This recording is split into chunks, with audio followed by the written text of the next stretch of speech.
wait to see me. But Yes, anyway, and well, you. well, this is Queen Demeter Miles out of New York, right? Yes, and that's Uh, it. the Our city that never introduction. sleeps. The Yeah. city that never sleeps, and it looks like we've got. I thought everything was closed in New York, but then again, when you're at the gym and you look at the game, in the gym, you see that daggone now everybody's at the game. I said, "Wow, what a difference!" So it's back to never sleeping again. Yeah, kinda.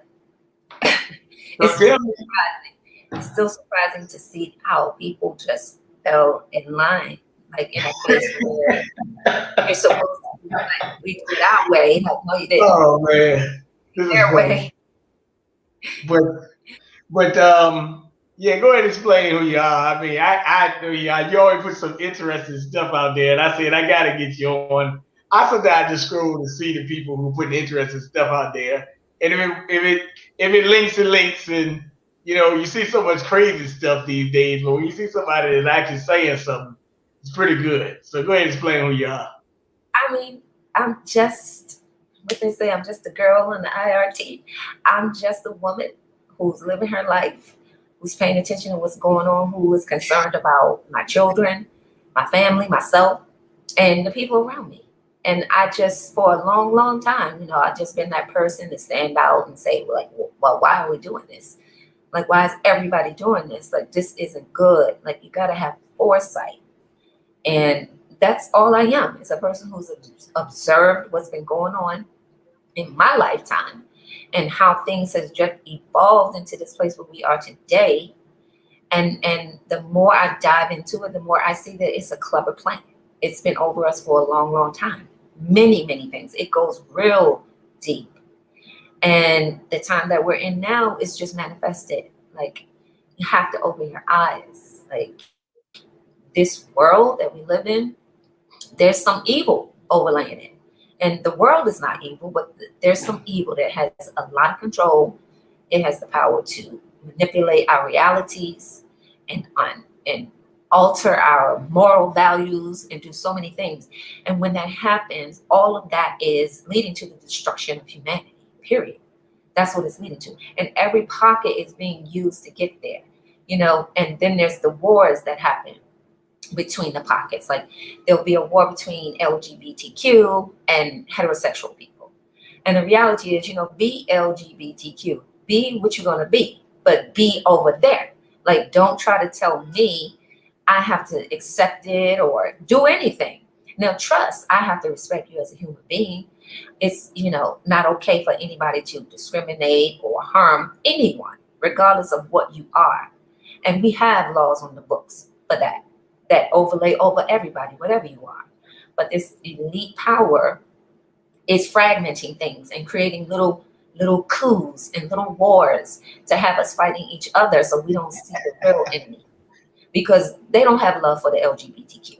There's no love for them. It appears that there is, but they're uplifting them because that's a group of people that will self annihilate because two men can't make a child, two women can't make a child. And sure, people will say they have children, yeah, but they did all types of things to make that happen. And those things do not um, conserve humanity. It reduces humanity. That's what it does. And in the end, then it's all gone. So this elite is just I agree 100%. using that group and using them to gain sympathy and to create another group to focus on and to have people to bicker about. So, we have to not be afraid to talk about all of this and talk about it in a respectful way. And people have to control their emotions and understand that if I say I don't support homosexuality, I'm not saying that I hate you. Those two things are separate. That's not what I'm saying. I, might be a Christian. I'm not saying that I hate Muslims. I'm just saying that I, support what it is I think. And that's where we need to go. Our society has kind of put all these little things in our heads, be politically correct, do things like that. That really means shutter your opinion, don't have one, agree with everything I say, how I say it, do it my way, it makes people very sensitive. So now you can't say anything because, oh, that's hating, or you're being racist. And it's like, no, I just have an opinion and I don't hate you. And if I saw you on the street and you needed help, I would help you. It's that simple, human to human. I got a question for you. Yeah. So, like, what's his brother name? Kwame Brown, right? Kwame? Yeah, the basketball player. Yes. And we got on the spectrum, we got him, and we got this populist right. We got Trump. You know, DeSantis. I can go on and on. I can keep on naming people all across the spectrum, right? But it seems to me that the Kwame's, the black side, um, the the Trumps on the white, the Asian, Indian, anybody that has a different opinion against the leftist Marxist propaganda, it's kind of like you are basically a pariah, as they say, in their eyes. Yes, because that's a person who has their own opinion, because they don't want people to have their own opinion. They want to control people's reality. And there's a book out, Alex O'Harian, that's Serena Williams' husband. He wrote a book. I forget what year it was, but it's entitled uh, "The 21st Century Will Be Managed Without Your Position, without your permission." Like, he just says it right out there. And where is he head of? He's head of Reddit, which underneath of Reddit has like too many social media sites to name. So he's telling us, I control every aspect of social media that you see, from the top to the bottom, from the left to the right, in a whole circle. And I'm managing your reality, and I'm doing it without your permission. And that's what the book says. And this is what's happening. If you go on Facebook right now, it's blatant. It's blatant. I open up my Facebook page and boom, today, Oprah is on my timeline. And I'm like, wait a minute, I don't follow Oprah. I never follow Oprah. And then it's Oprah with George Floyd. And you know, he's in a portrait with the flowers, like a tribute. They have the words, "Your life matters." It's like we don't see it. It's this psychology behind everything that's happening that is destroying us more than these little details of anything that is happening. Like, who chose George Floyd?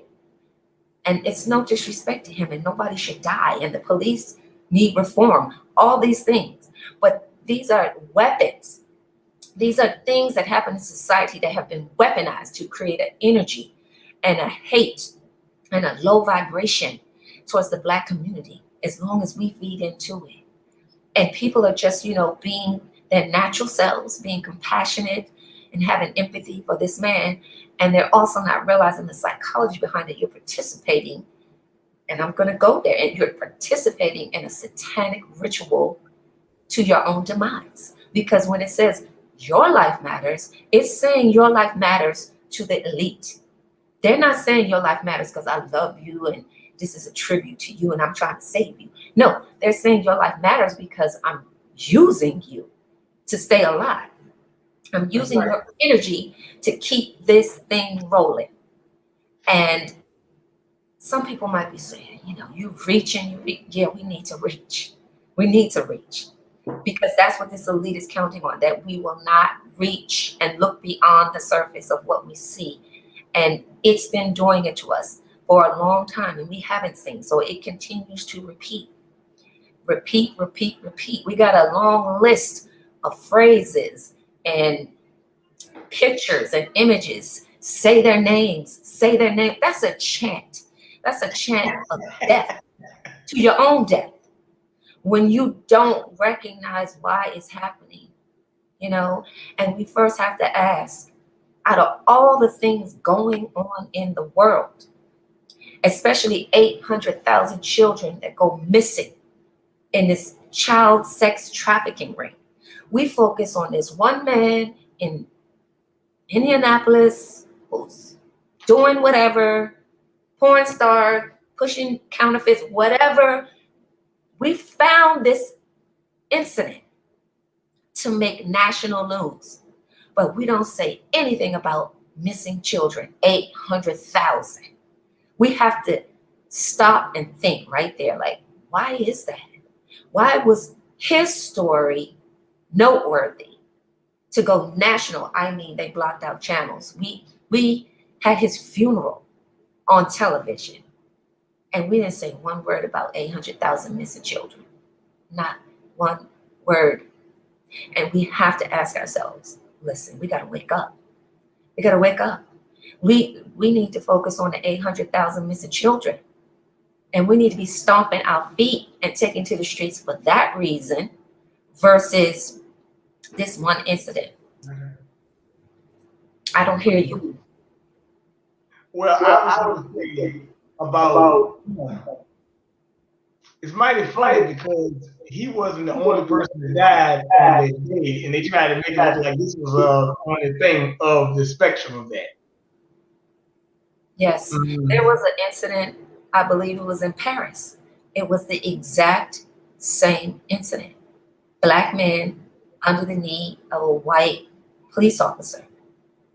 And that was rolling around in Europe.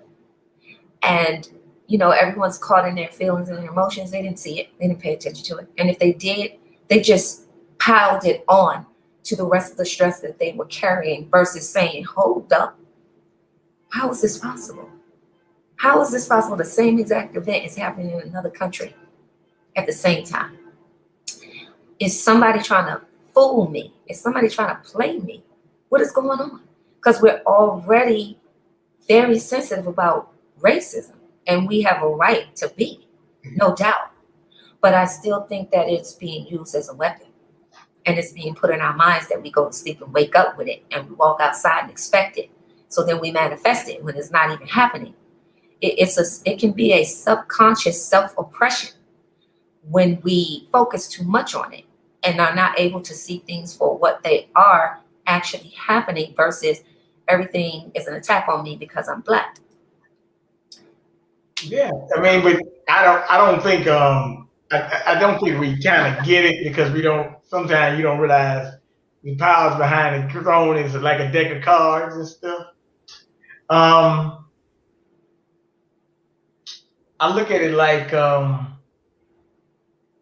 it's kind of like a roll of the dice. You know, everything got its pros and cons of life, but the problem is we let the cons overtake the pros.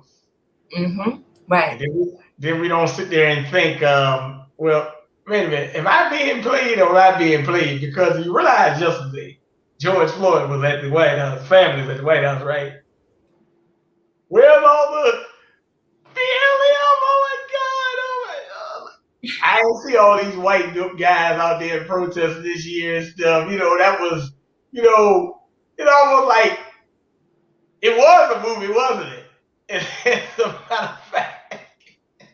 as a matter of fact, on July 2nd, I think they had a Purge Forever trailer.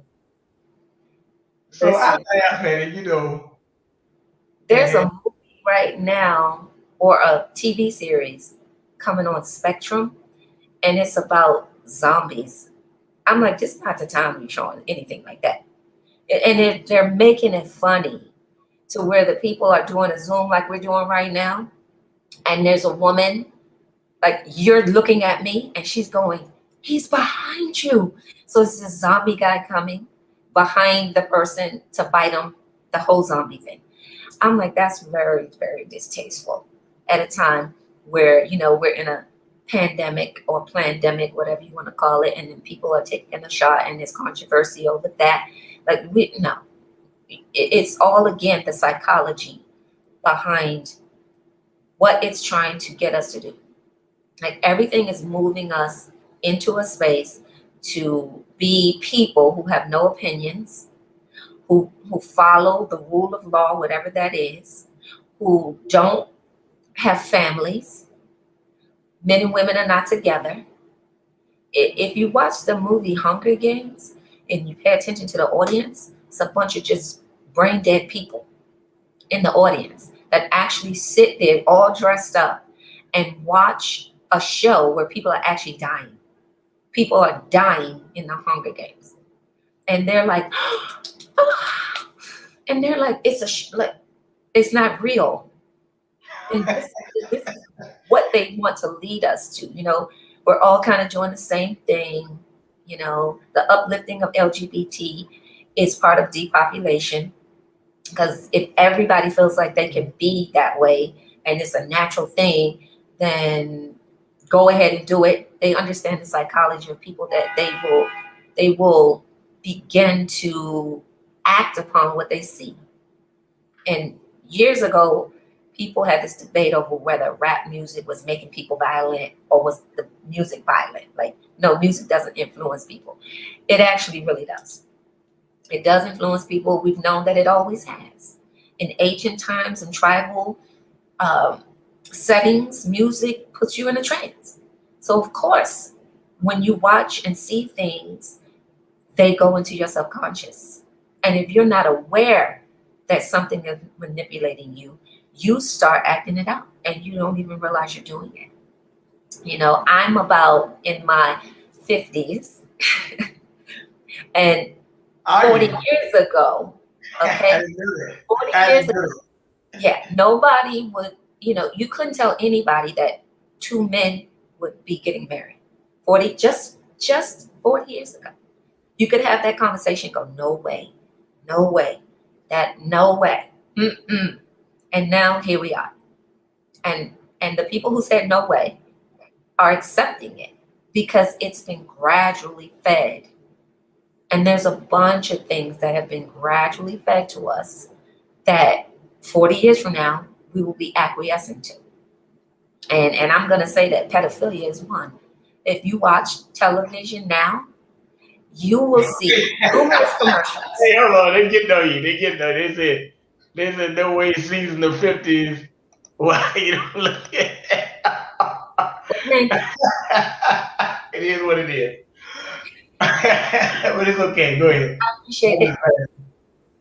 Yes, but you know, right now, if you watch commercials, you will see just a lot of commercials with men and little girls.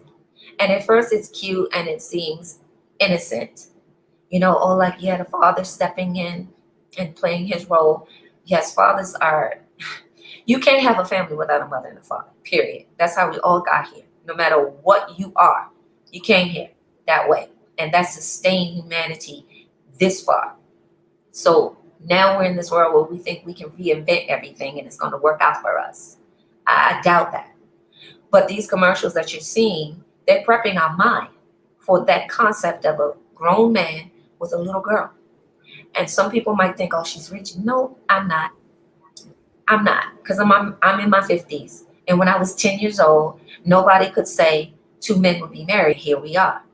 So I'm telling you now that I backtrack to what happened over those 40 years. It's happening now. Commercials. The father with the little girl.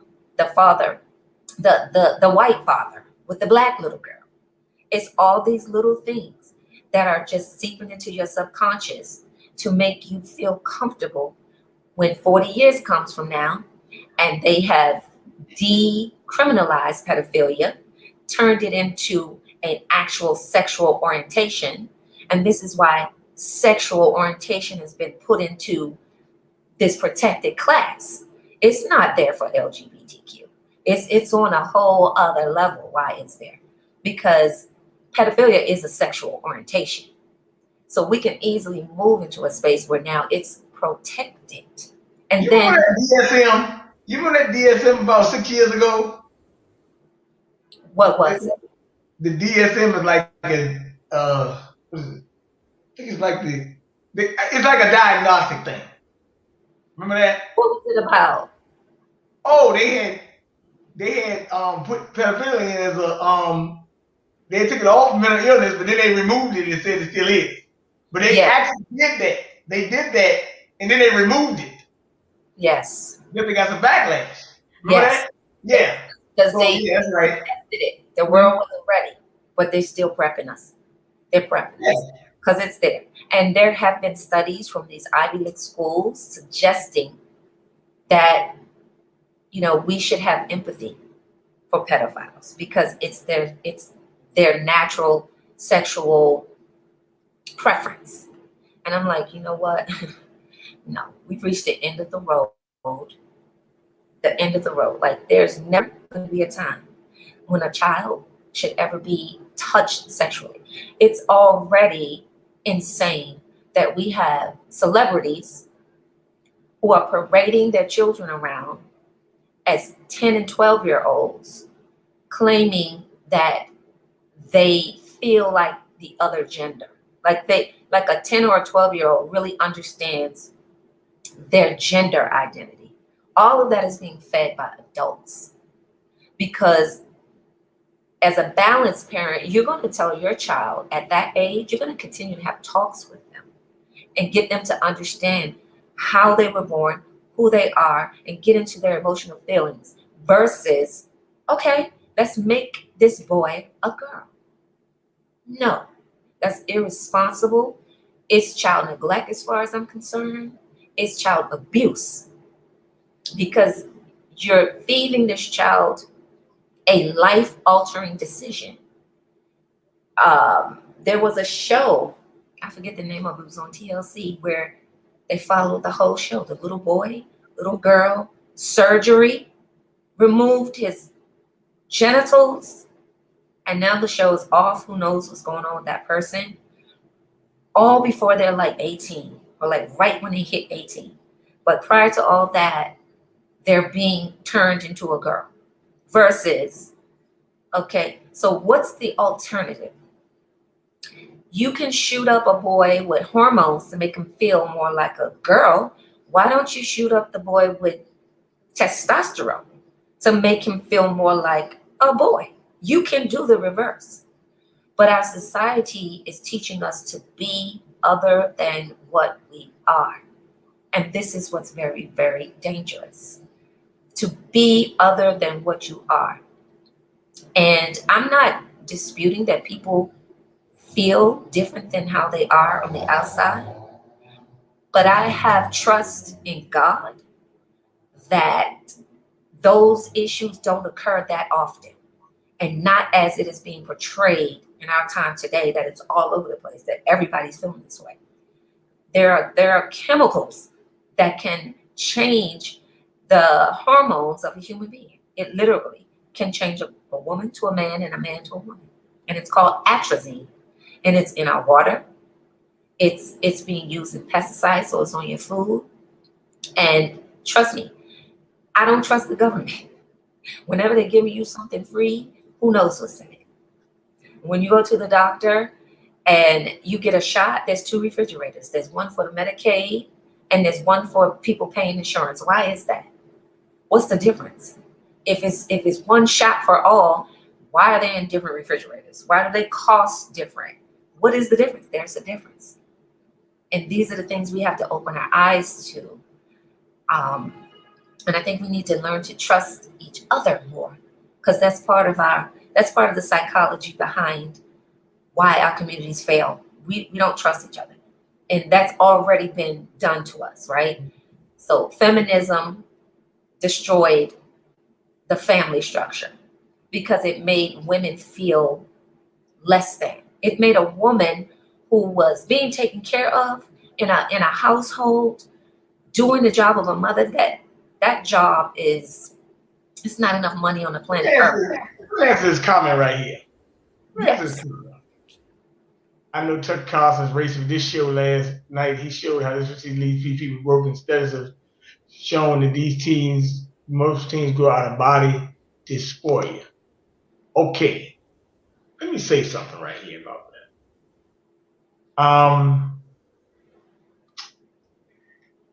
The thing with Tucker Carlson and them, I don't have a problem with the racist white boys. I actually tell you, I like the racist white boys better than the closet ones, because at least I get to know where they're coming from, and me and him can have some discourse and some dialogue or whatever. I don't mind sitting in the room talking to them. I would have a problem telling their daggone liberal as a snake in the grass. I don't worry about talking about, you jump over with somebody's racist will. Yeah, but actually, he probably one you probably might need to be listening to shit.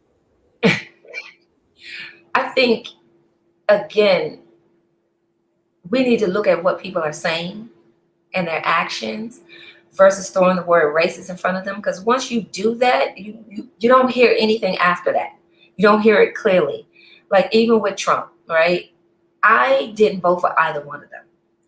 But looking at the facts, if I had been forced to vote, I would have voted for Trump.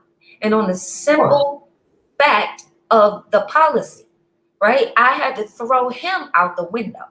I can't think about him, his personality, what he was, what he is.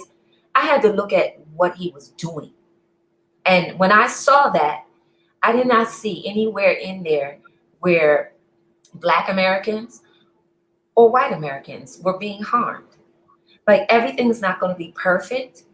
I felt like he had us in a space where you had opportunity and you were going to have more choices.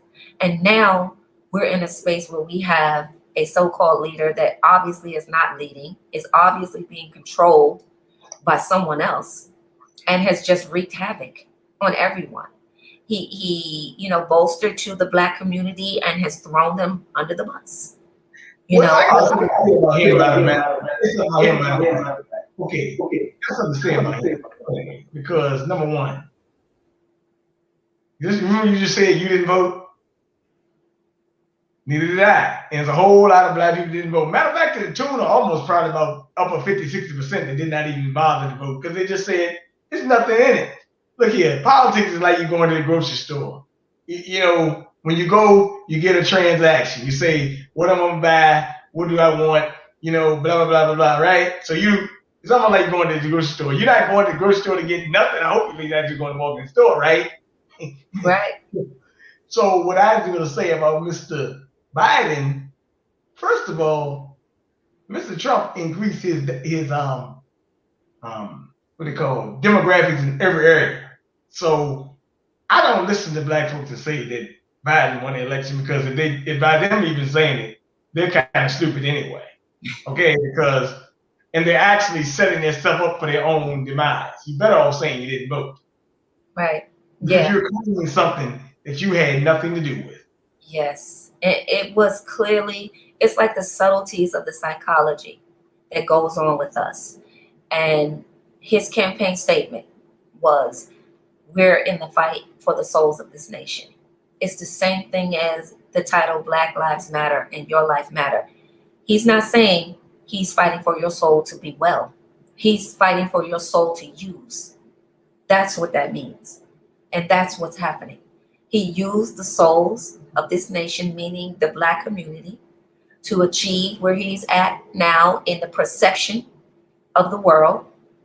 And now he is leading us into the gates of hell, and it's led by China. And it's not against Chinese people, right? Because China is not that stellar to its own people. We're talking about elites across the world in all governments. So it's not the regular people. They're the pawns in the game as we are. If in New York, I don't know about anywhere else, if you cut on the TV, your commercials have all turned Asian. And this, again, this is not hate against Asian. This is observation of the manipulation of what's happening. Pay attention after this podcast. Sit on the TV, let the commercials roll, and you're going to see how there's going to be an Asian here in the background. Then it's going to be one in the front round, and then it's going to be 2 or 3, and then it's going to be a whole family, and then the entire commercial is going to be Asian. And then you're going to get a commercial about Asian hate. We must do something about the Asian hate because... Let me say something to you about that thing right there. Because as a matter of fact, when this man comes on, we're gonna actually bring that up. And that was one thing I wouldn't even think about. But yeah. I did talk to him about it. And actually, if you listen to the press conference that Biden had last week, he actually sat there and said they are scared to walk down the street. Now I'm like, no, wait a minute. Now, excuse me, because last time I saw an Asian, I see him running the gas station. I see him at a Chinese food store in Black communities. So I mean, they can't be scared to walk there because they had to get in the store. They ain't scared, trust me. Huh? It's a psychology, And this is what's happening. They fight back too. Yes. And the world is waking up. So this psychology is not working. Like maybe 30 years ago, you throw that on the commercial. Oh my God, they're being hated like I'm being hated. Let's join in. This is what they think is happening when they show another race going through what Black people went through. But it's backfiring, right? Because Black people are like, hold up, wait a minute. Where's the empathy for me? For some Black people, that's all it would take for them to just wash their hands of all of this. Just have some empathy for me. Say you're sorry, and then just walk away. Let me go live my life. But even that hasn't happened, right? It's just a continual diss and a continual manipulation. And now here you got Asian people who just popped up on the scene and have multiple commercials. And hey, wait a minute. Hold on, I got somebody in the chat. I don't know if this person trolling me or what. What did Trump do? Trump said Black people, Spanish, Asian, poor, and anyone below the rung. I just think he was a kind of indifferent. As a matter of fact, that's just propaganda and regurgitating mainstream media. Because Goya doesn't think Trump hates Spanish people. I don't think so. We had an initiative. Rainbows. I'm not into all this emotional melodrama. I'm sorry. So opportunity zones if for the Black community. If you have a problem with what I said, get out the chat. Yeah, like let's define racism, because for me, a racist is not going to do anything for me. A racist is going to be big, bad, you Black, push me aside, not give me opportunity zones so I can open up businesses in areas that are suffering and uplift the community economically. That's not racist. And you could still be a racist in the back door when you go home and calling everybody the N-word all day long. And guess what? I don't care. Because when you step outside and when we talk about policies and negotiations, you need to do what you need to do. Because trust me, it's Black people going home calling people names too. We do it. So it's not even about that. That's the propaganda that pushes the emotion in front of us. And he's a racist. Listen, Biden is a racist. So if we want to stick to that narrative, use it across the board. Biden proved he was a racist with the crime bill.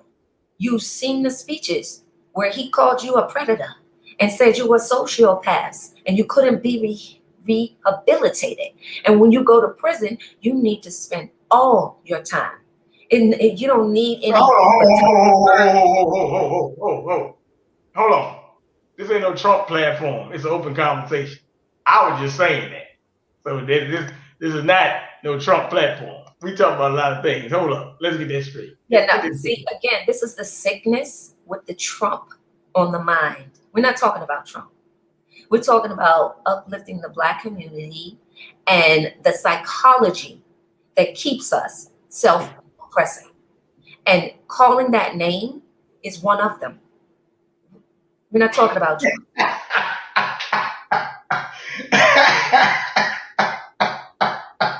Hey, look, I'm actually laughing at this. Actually, it's kind of funny, Yeah, I don't know. I'm not worried about that.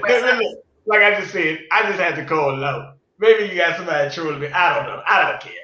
I had a guy make a video about me for an hour and 35 minutes with me judging. It's cool. I just laugh at it. I kind of laugh and stuff like that. If we said we was giving out $5 million and we said it was a Trump channel, she would click off, I guess. Woo! All right, let me get this. Judge. Hey, how you doing, sir? I'll manage, young man. Hello, Miss Miles. Let's see. How are you? To meet Miles, and she asked me to get you on to talk about some manhood, so I said, let's do it. Why not? Yes. So let me introduce yourself to you. Go ahead. Miss Miles. Yes. Judge. It's a pleasure. Ma'am. My pleasure. Well, Judge, I want to ask a question to you because we've had a lot of manhood, womanhood things going on lately, and we want to talk about this thing with our confused brother Dwayne Wade, who is saying that he doesn't lead his marriage, and Gabrielle leads, and all this other stuff. So, how do you feel about the upcoming stuff of the Equality Act, Dwayne Wade, and so much more?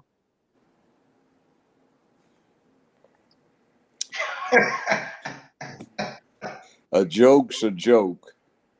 Wade is a joke. He's not upholding manhood. He's awful big to not be acting like a man, you know. And the Equality Act is a farce. It's serious encroachment on the First Amendment. It's dangerous. Our community is probably going to be one of the first victims of the damn thing. And if you'll recall, this is the one that Juicy Jesse set up by faking him getting his ass kicked by some mega wearing people at 15 degrees, and they don't have any head cover on other than a baseball cap while he was out getting a salad at 2 o'clock in the morning in Chicago. How punk, you know? And uh, Corey Bend Over Booker and Come Queen Harris slash Imhoff. They took that thing that had been tabled since 1997. They rebranded it the Anti-Lynch Bill, and now you've got the Equality Act, which is uh, Gay Preference Act. Yes, it is. Nice politics on their behalf, does nothing for anybody else. They've got Asian Protection Act too, which, I mean, nothing wrong with Asians, but this jerk face we've got for congressman in the 9th district where I am. His name is Steve Cohen. He's a gay Jewish guy. He represents a 91% black district. The crowning piece of legislation in 7 terms was a binding resolution to require paper straws in the congressional cafeteria. But he's head of the committee that drafted this Asian Protection Act, and he says in 2020, 3,245 Asians were assaulted, hurt, robbed, or whatever. Now, that's 800 down on the year before 2019 and about 1,400 down from 2018, rather. And that's about what you would expect from operating wig, weave, and nail salons and beauty supply places and liquor stores and convenience stores down in the hood. And actually, a lower percentage of, Asian operators of those type of businesses get jacked up than the comparable percentage of black folk who operate businesses in their own community. So they're coming out lucky. But I find it interesting that after being useless for all of those terms for the black community he represents, he's been of such utility to somebody else. So it's just typical and par for the course. And the thing about it is that in the entire history of the United States of America, there is not one act in this country's history that mentions colored, Negro, black, Afro American, black, African American, or black in this country's history. And there's only one act that mentions the name of a black man, and that is the one designating one of the 3 holidays in the country's history named after people, Martin Luther King's birthday. Now, here they are, they want to help us out. So 50 years from now, I would hate to have my grandchildren have to explain to their children why the hell the only thing named after black folk is after a dead junkie. Now, okay. With due respect to the dead, I find it intensely embarrassing that he did not get shot. He got no weapons used, got his ass kicked, and killed, apparently, according to the law actions. He's 6'7", 250 pounds, and he gets killed by a 5'8" tall, 135-pound white man who apparently kills him with no weapons.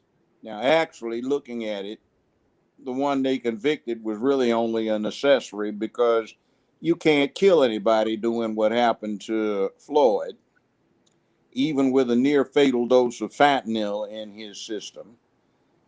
Putting your knee on his neck like that's not going to kill him. You can hold it 20 minutes, he'll have a bad headache. But what actually killed him is when that fat ass second cop came in there and decided he's going to put a knee in Floyd's back.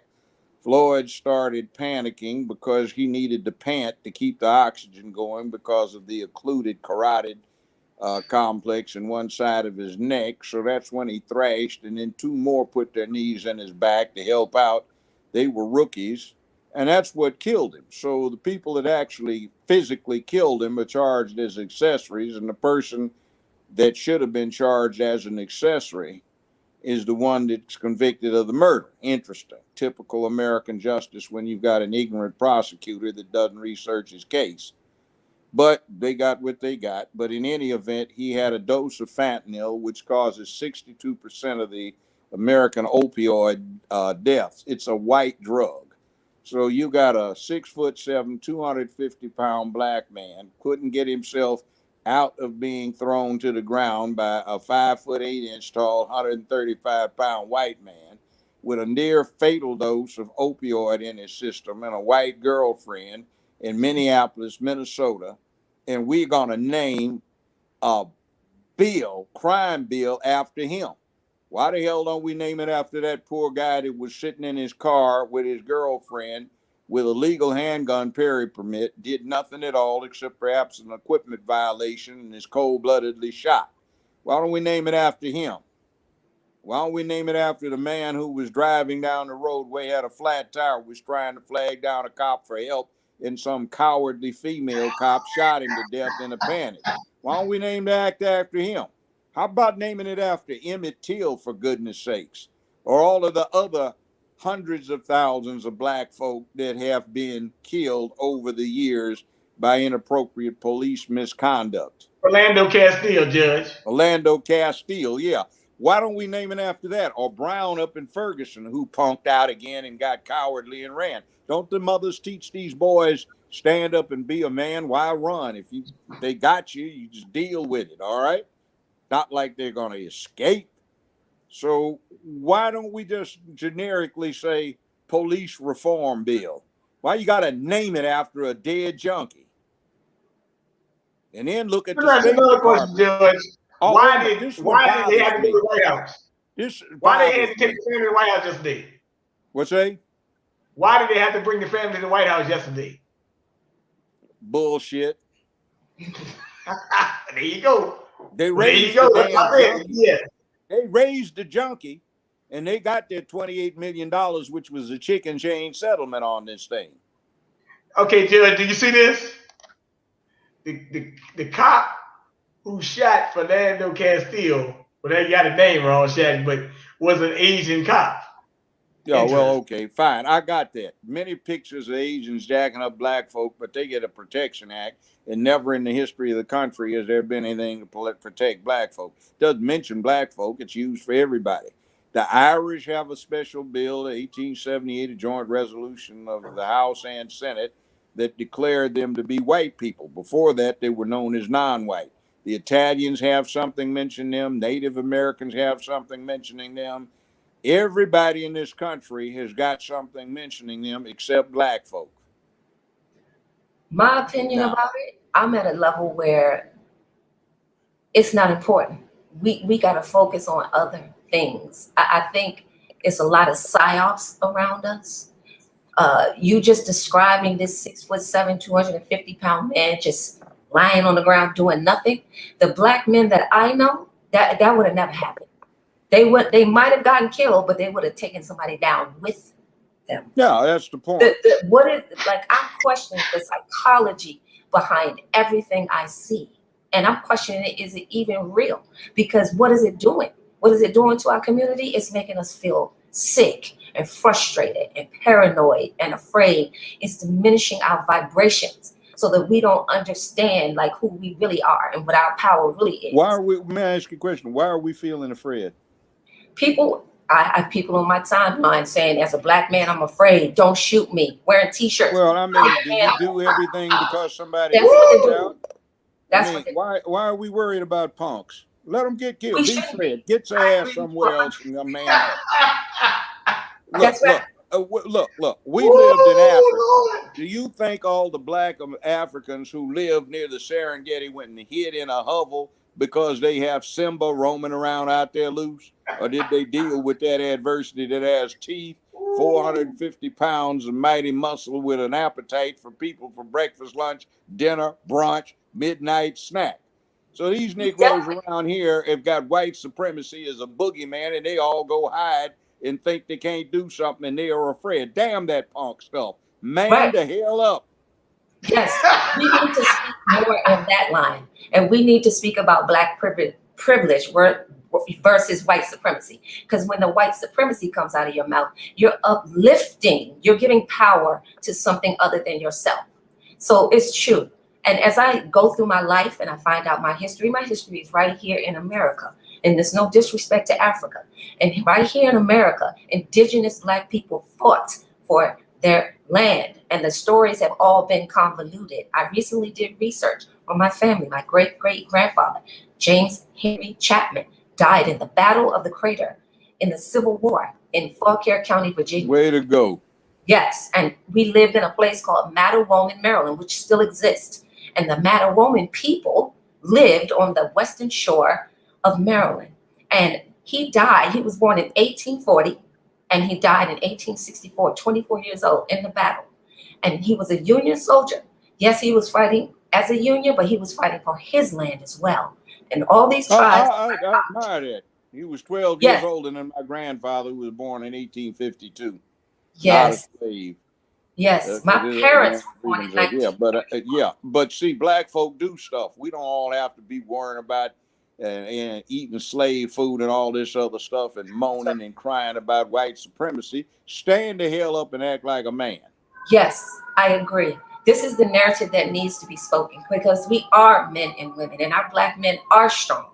And the narrative, the psychology can come over you quickly that has you counting down and you don't realize that you are. And it's not even about getting weapons and taking to the street. It's about lifting your intelligence and understanding what's happening to you and making it stand down with your words and your actions and your intelligence. And it's not, we recognize what's happening. This bill, that bill, guess what? Don't need a bill. There's a way that we can govern ourselves. And this is how we need to be. We need to understand the law. We need to understand the difference between de facto and de jure and the fourth arm of the government. That is the people governing themselves, the power of a common law grand jury and setting the record straight and reminding these elected officials that they work for us. We tell them what to do. It's not the reverse. This is what's happening today. Like Cuomo, he's telling us what we're going to do. Like, hold up. No, you don't tell us what we're going to do. We tell. Technically, the law says that that's exactly what's supposed to happen. This is not a democracy. But what is supposed to happen is if you don't like what your entitled to be autocratic representative does, you turn them out of office the next time you have an election. We don't. We belong on somebody's plantation and we respond to the dog whistles. True. Like, wait a minute. Let's take this asshole jackass that's in the White House right now.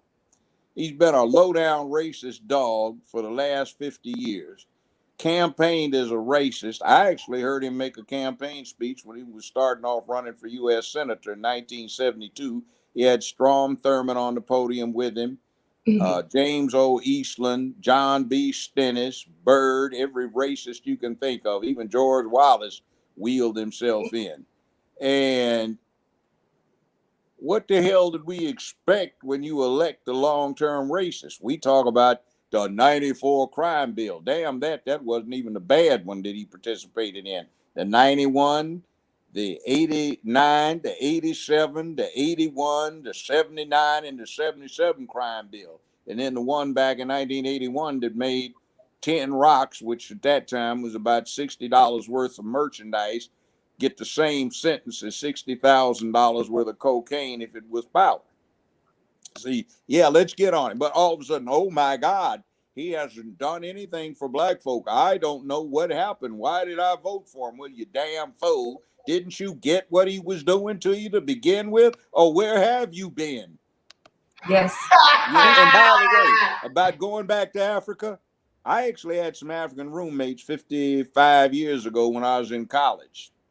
And they said, Joseph, the black man in Africa is not respected by anyone. In order to get respect, we're going to have to depend upon the American black to do what he's going to have to do to get respect for everyone black. We have not fought. We do not have an army that anyone respects. See, you got to be able to kick ass if you're going to do it. Mao said that power grows out of the barrel of a gun. Speaking of which, if they had a real revolution, what do you think they'd do with people like the late Mr. Floyd? They'd put them on a wall and shoot them. They'd get rid of them. How many damn dead junkies I've had to go deal with the consequence of in my career over the last half century, I don't know. So I don't like junkies. They're useless, worthless, and the best thing is to give them a big pile of whatever their favorite drug is and let nature take its course. And maybe we can have a postnatal abortion going on. That's abortion after you've wasted time feeding somebody and raising them. There's prenatal and postnatal. Postnatal is ODing. Postnatal is the drive-by, the stupid shoot 'em up, the suicides, the electric chair, gas chamber, and nowadays lethal injection. And now they just one state said, oh, we can't give it a lethal injection because the doctors won't cooperate.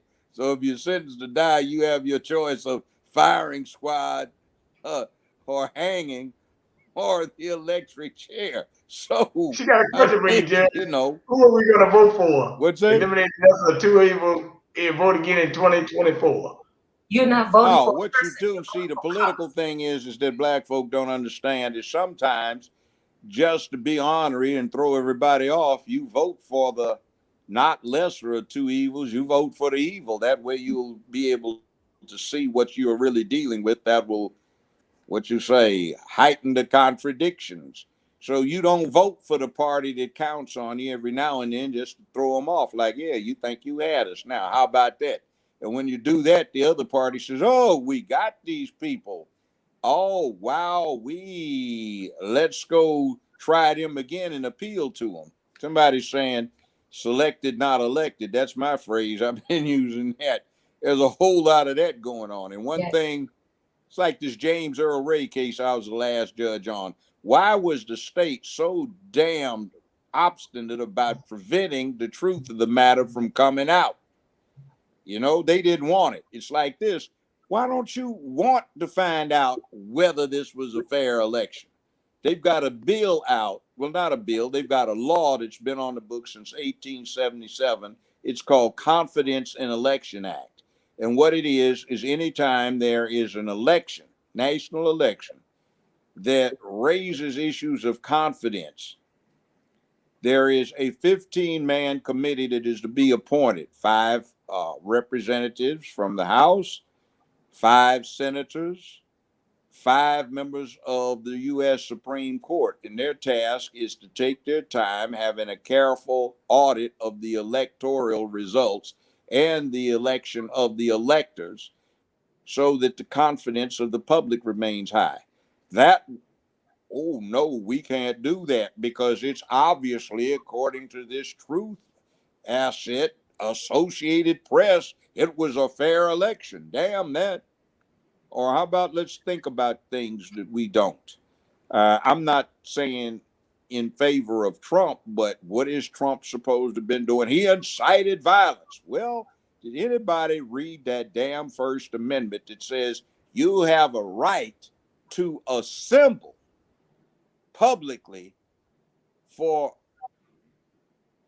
petition for redress of grievance. And for 200 years worth of U.S. Supreme Court history, they've said petition does not mean necessarily a formal written petition. It can mean an assembly to express, it can be a demonstration. So, what was Trump doing? He was advocating that the people assemble and petition for redress of grievance. There is nothing wrong with that. There's 200 years of Supreme Court history that says because you call for a lawful assembly, if somebody independently at that assembly decides to get unruly, that doesn't mean that you get held for it.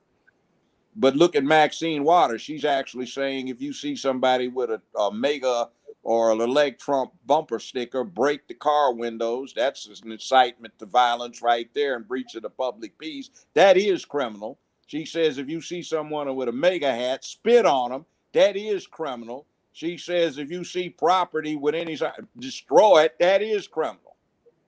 Now, but see, that's when you tell something is wrong when one side can do damn near anything. So I feel for the Asians, but what the hell? More black folk get done in, so where is something for us? And then this thing they're talking about the police reform, that's not police reform. It's the last thing it does. It just removes some of the protections under the Bill of Rights from ordinary people. And see, in America, police are not a special class. Their rights are no greater than the rights of a citizen. So when you take it away from them, you take it away from the ordinary people. That's what they're doing. When you sit there and you protect Asians from so-called hate crime, what you wind up doing is stripping the First Amendment of its meat. You emasculate it and make a mess out of it. And the first fools that are going to get jacked around are black folk. The first fools that are going to get jacked up for hate crimes against Asians is some ignorant sister that won't stop patronizing a weave, wig, or nail salon or a beauty supply place and is going to cuss somebody out for stalking around, following her all through the establishment, thinking she's going to steal something because they profile. See, that's what the mess is. Down there in Atlanta where they had 8 folk killed, they wanted to talk about 8 Asians because one of the places was known as the Asian massage parlor. Both places were under investigation by Vice down in Atlanta as prostitution locations. I used to represent a lot of prostitutes that worked in massage parlors all the time. Pimps too had hoes down there. And the bottom line is it wasn't 8 Asians. It was 6 Asian women, 1 black woman, and 1 black man who was one of her customers. And the guy that did it is confessed. He said it didn't have anything to do with hate crime. I was being tempted to commit sin because he was a regular patron down there getting head in hand all the time. So while we whoopee, see bait and switch, no truth in legislation. Something ought to be done. What? Instead of having some goose-stepping, jack-booted fascists taking over the government stage by stage, imposing censorship and propagandizing the people to let them do what they do, you got some pink panty-wearing fascists that instead of goose-stepping, they switch and twitch. They took over the means of communication, propagandized the public for 50 years. Then they took control of the government, and now they're trying to strip all of the citizens' protections out of the damn Constitution and the Bill of Rights. Yeah, okay. I had a Russian professor 53 years ago that I was her teaching assistant. She was head of propaganda for the KGB at one time, highest ranking woman on the Soviet Politburo. She had been head of propaganda and counterespionage, a subhead of the NKVD under Comrade Beria, the Soviet chief of the secret police, and under Joe Stalin. You know what she said? America is in danger of becoming fascist, not from some militarist, but from some of these, she called them beatnik hippies, who in the name of doing something to protect you from yourself will institute the worst form of fascism. And that's exactly what we're getting 50 years later. We got rainbow fascists who got a rainbow flag instead of a swastika. Well, dang, Judge, you own it. And me and her, before you came on, we were talking about the impacts of BLM, how you don't see them this year. There's no Oh my goodness! Oh, they're not out there like they were. They're kind of down. And me and Judge always have a thing about BLM because we hammered on BLM so hard they took some stuff off their site. Yeah, it's clear that there is a control opposition that tries to control the Black Power movement, and we are slow to see it. And it really has gone back to 1920. If you look up, there's Patterson, Leonard Patterson in the 1920s. He tells of a story how civil rights leaders were all gathered up and taken to Germany to talk about, building a Black movement. And they all got over there and they thought this was great. And then he realized this is a back door trying to dismantle our communities. And from that point on, then we talked about desegregation. Desegregation destroyed our families. It's okay to live amongst yourself and do things amongst yourself and respect other people as well. And as we came up out of our communities, we lost the independence that we had, that basically we were forced to have, because what are you going to do if everything is Black over here, white over here? You're not going to sit around and do nothing. You're going to live and you're going to thrive and you're going to strive and you're going to keep going. So part of this elite to gain control over the world, I believe it finds its power within the Black community, the emotion, the drama, the energy. And so we are targeted along with everyone. And the goal is just to destroy the family structure. Once you destroy the family structure, yes, you have a multifaceted campaign to depopulate, and then you can control everyone. If a woman doesn't have the protection of a man, what is she going to lean towards? She's going to lean towards that thing that's going to show her the protection that's missing. And then she doesn't realize it's missing because she's angry. And then the man gets angry at her because she goes somewhere else. It's a psychology. And ultimately, we need to break it. Black men and women need to come back together. Assume your roles. Stop fighting over it. I'm a woman. I'm a mother. I can be anything if I have to. But the number one thing that I can be is a wife and a mother. And I can nurture that. When I accept the responsibility to being a parent, I am now taking on the responsibility of taking another human being and examining them from top to bottom, emotionally and physically, seeing who they are and nurturing them to be great in this world for themselves and for others. And I will never take on the title of a superwoman, because I'm not. I can't be the CEO over here and the CEO in my house. And when I say that, it's a collaboration, right? I expect my husband to be the leader in the family. I expect him to respect me and my ideas, and that he trusts me, and that he understands that I'm never trying to overpower him. I'm always there to uplift him. He has a job to go out there and provide. And after you do that, you need to come home to peace. You need to understand that what you've been working for is being taken care of, that your home is intact, that this is your safety net. And all that has been torn away with feminism. Making women feel like when they're in a situation. You need to talk to my last ex. Feminism has gotten women to the point where they don't like it when a man opens a door. They don't like it when a man says, babe, you don't have to work. I want you to take care of what we're bringing in, build it up. And in these times that we live in, there's so many things that you can do from home to build your family. But if everybody's out of the house, my mother and father, I'm so thankful for them. Both my parents had master's degrees. They achieved them in 1950. My mother had a master's degree in sociology, but chose to be a stay-at-home mom. And I thank her. And my father, he said, I never told your mother she didn't have to work or she couldn't, because that's not the relationship. He told her, you don't have to.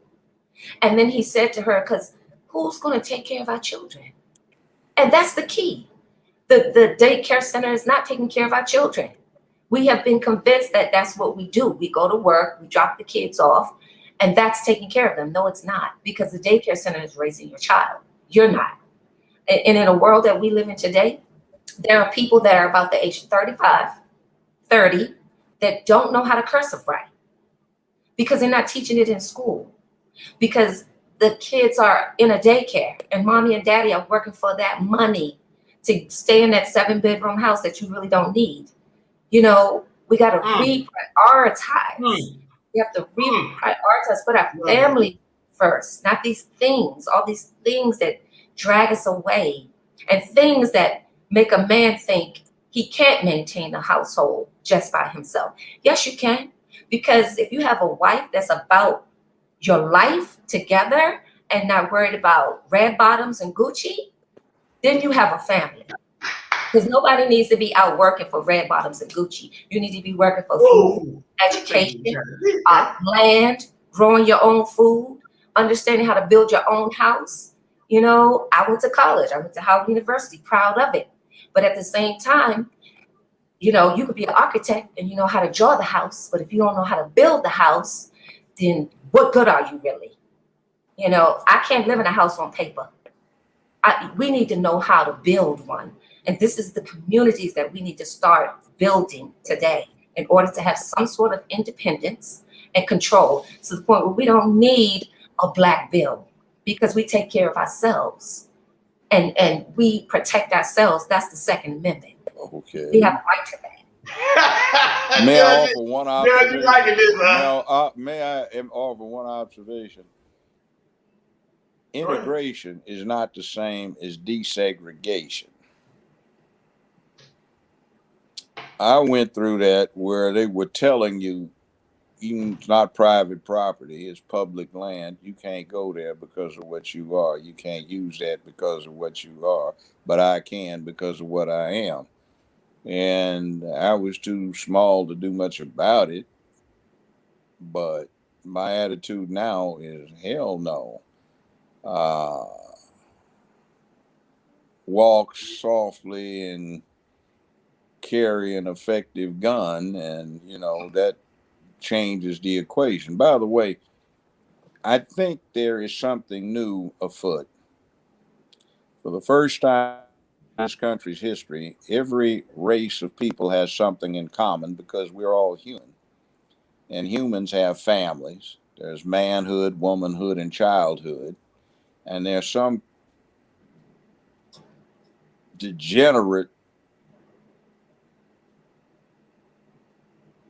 very bad, perverted people that are trying to destroy all of that. So when you have common cause, let's go back to World War II. You had the Nazis and Japan, but you had the alliance between a monarchy, Britain, a communist state, Soviet Union, and a democratic republic, the United States, were all allied to take on a common enemy. I think we have a common enemy now, which is those people who are an antithesis of what everybody else stands for. So maybe we have a common cause. And I think right now, racism, old time racism, is becoming a camouflage, a smokescreen behind which these insidious people work. Now, I'm not so much down in homosexuality, if that's how you get your freak on, but we don't need to know what you do in your bedroom because I don't tell people what I do in the bedroom either. Because if we did that, how about if we had a pride parade for folk who like to do it doggy style or reverse cowgirl? Why do we not? Why do we discriminate against them? So I've never heard of anybody having a special category because of the way they get their freak on. That's rather crazy. And I found something interesting. A lot of homosexuals don't like LGBTQ either because they think it's a cult. Yeah. And they say you need the family. Hell, they aren't mad at their families or anything. A lot of them, and no, you don't need this pedophile stuff because a lot of them got exploited by these perverts, and they don't like the idea of giving them a green light. There's an alliance, see, going on between the soy boy, beta boys who were white but couldn't make it in a white man's world. You had the lesbians who hated men. You had the feminists who hated the fact they weren't men. You had the homosexuals that were scared of men. And that came together as a coalition. And then you had the frill freaks who like to screw little boys and little girls, the pedophiles. But you see, that still wasn't enough to get it. what happened was 50 some years ago when the NOM was going on and people got drafted, then they got all expense paid vacations to the NOM for a year and a lot of excitement and a lot of opportunities to study the local insect life. Well, there was this anti-war thing, and the anti-war thing felt that war was a man thing. So the way to stop the war thing was to change the man thing and raise the boys like girls.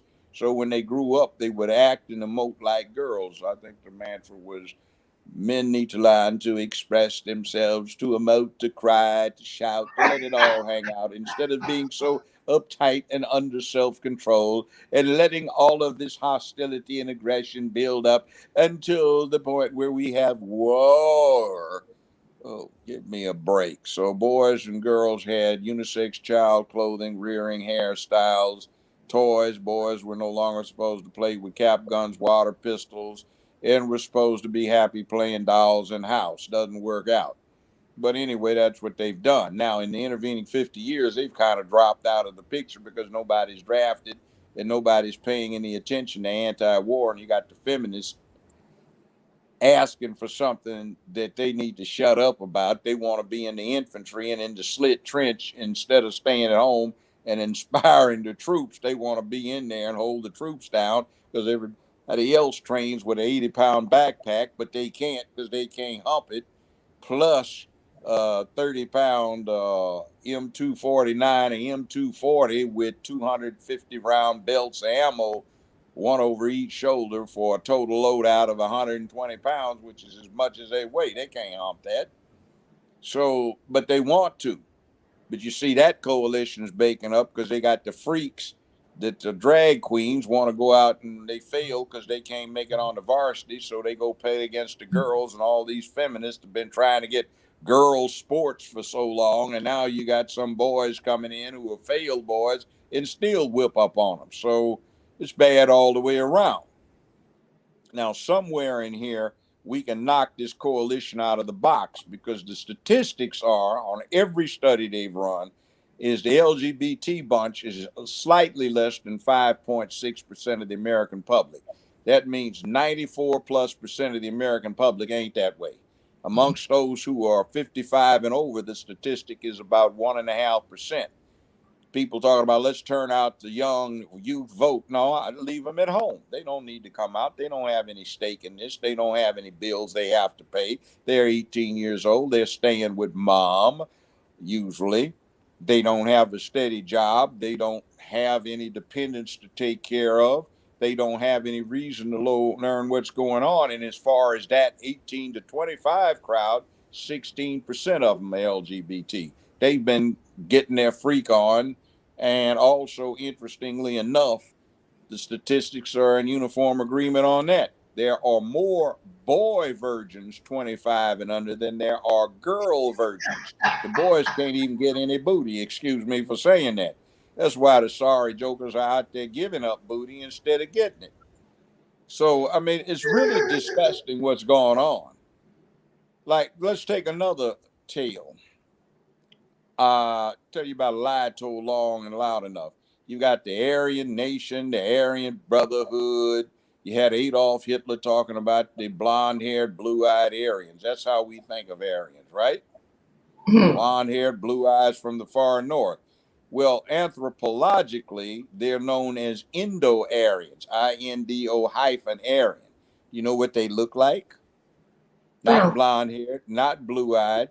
They're dark skinned to paper bag brown with dark eyes and dark coarse hair that look like, oh my goodness, come Queenla Harris Imhoff, the vice president, because she is a Tamil Hindu Brahmin and is anthropologically an Indo Aryan. And they actually did settle Germany. Now, her daddy claims he is Hindu with a slight mix of some Irish thrown in. And I know, interestingly enough, somebody who is married to a DEA agent I'm aware of who's now retired. She's blonde haired, blue eyed. She's born in Jamaica. She's a Jamaican citizen, subject of the Queen. And her parents were born in Jamaica, and they're blonde haired, blue eyed, both of them. And her grandparents on both sides are English aristocracy. How did it come about that you've got a blonde haired, blue eyed somebody who is a Jamaican citizen? Well, they were once part of the British Empire upon which the sun never set, and the Queen and then the King had immense holdings, and they were either Empress or Emperor of India, quite that, pip pip and all of that. And then they became Commonwealth. So now, if you go to Jamaica, you see citizenry who are floating about, who look like they came quite from Singapore, Hong Kong, New Zealand, somewhere in there, some of those fuzzy wuzzy types, and those aboriginals from Australia down there in Oz, such like. And they've got the Kenyans, and they've got a few South Africans of all persuasions, and they've got these Indians, and they've got Pakistani, and they all were part of the Commonwealth. And of course, you would find that. So, yeah, it's interesting. So we fell for this nonsense that you got this Indian Hindu Tamil Brahmin who only has some white in her from the Irish side, and they point to her daddy's grandmother as a black woman, but daddy says she was a Hindu servant. It was a little slip up, but she wasn't in the low, untouchable caste at the bottom where if you brush up against one, getting on a bus, you got to go get purified. This so low on the pole. No, we weren't doing that. We got pimped. We got stupid. And it's ignorant. And that's a lot of. And we're proud of it. And now we got to focus on reality. Frankly, replying to what you said earlier, I was born here, raised here, too damn long, put too much into it. I'll be damned if somebody's going to run me out of Dodge City. That will be very interesting to try and do it. But all that aside, what's that? I got a question for her. Yes, sir. As a matter of fact, I got a question for you too. I got a question for you too. But because Bishop Scott put it in chat. But she went to Howard, right? Yes. You went to Howard, right? Yes. No, my daddy has a. Her. He was an undergrad and a law degree from Howard way back. No, she went to Howard. I know she went. I got a connection. I was born in Freedman's Hospital at Howard. So I know about Howard. But, fine.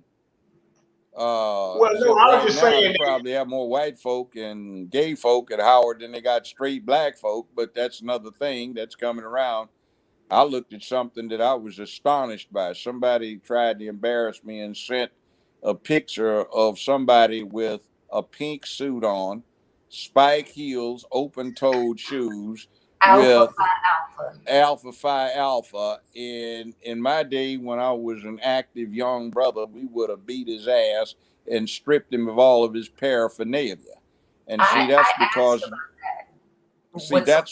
now they punk out on the pledging, and it's no touch, and some scurvy somebody who wants to sneak in is threatening a lot of the times. You pushed me. But you know what that real hard pledging was about? Because the black fraternities and sororities were revolutionary organizations masquerading as black Greek social organizations. And the pledging was hard because Sheriff Bubba Scott might have caught your ass. And if he was trying to torture you to get you to tell on everybody, you wouldn't tell. An example, when Emmett Till got killed, two alphas, A.W. Willis, a lawyer, and Russell Sugarman went down there with a cop who was also a photographer named Ernest Withers. Withers took 6 rolls of film of Till's body, didn't even bother developing the film. Willis took off in one direction, Sugarman took off in the rest. 6 or 7 cars got shot up, burned up, several people got wounded. A.W. Willis, from what he told me, got captured for about 14 hours and tortured, but he didn't tell, and he escaped. And he wound up meeting up with Sugarman up in Illinois. They went to Peoria, and they got the film developed at a Walgreens, took it to the Illinois' governor, and the governor demanded Till's body back. See, that's what alphas used to do. That's what omegas used to do, kappas used to do, sigmas used to do. And the ladies had their correspondence too. Now it's all party, and they run around bougie and boule and butter biscuity and all that other kind of stuff, and Atlanta housewifey and all this other insanity. And they don't even know what they're doing. And they got some punk ass in like that pink wearing asshole who's sitting up there, and instead of manly deeds, he's dressed up like he's a damn AKA. Yes, it was disheartening. And I mean, we have to wake up.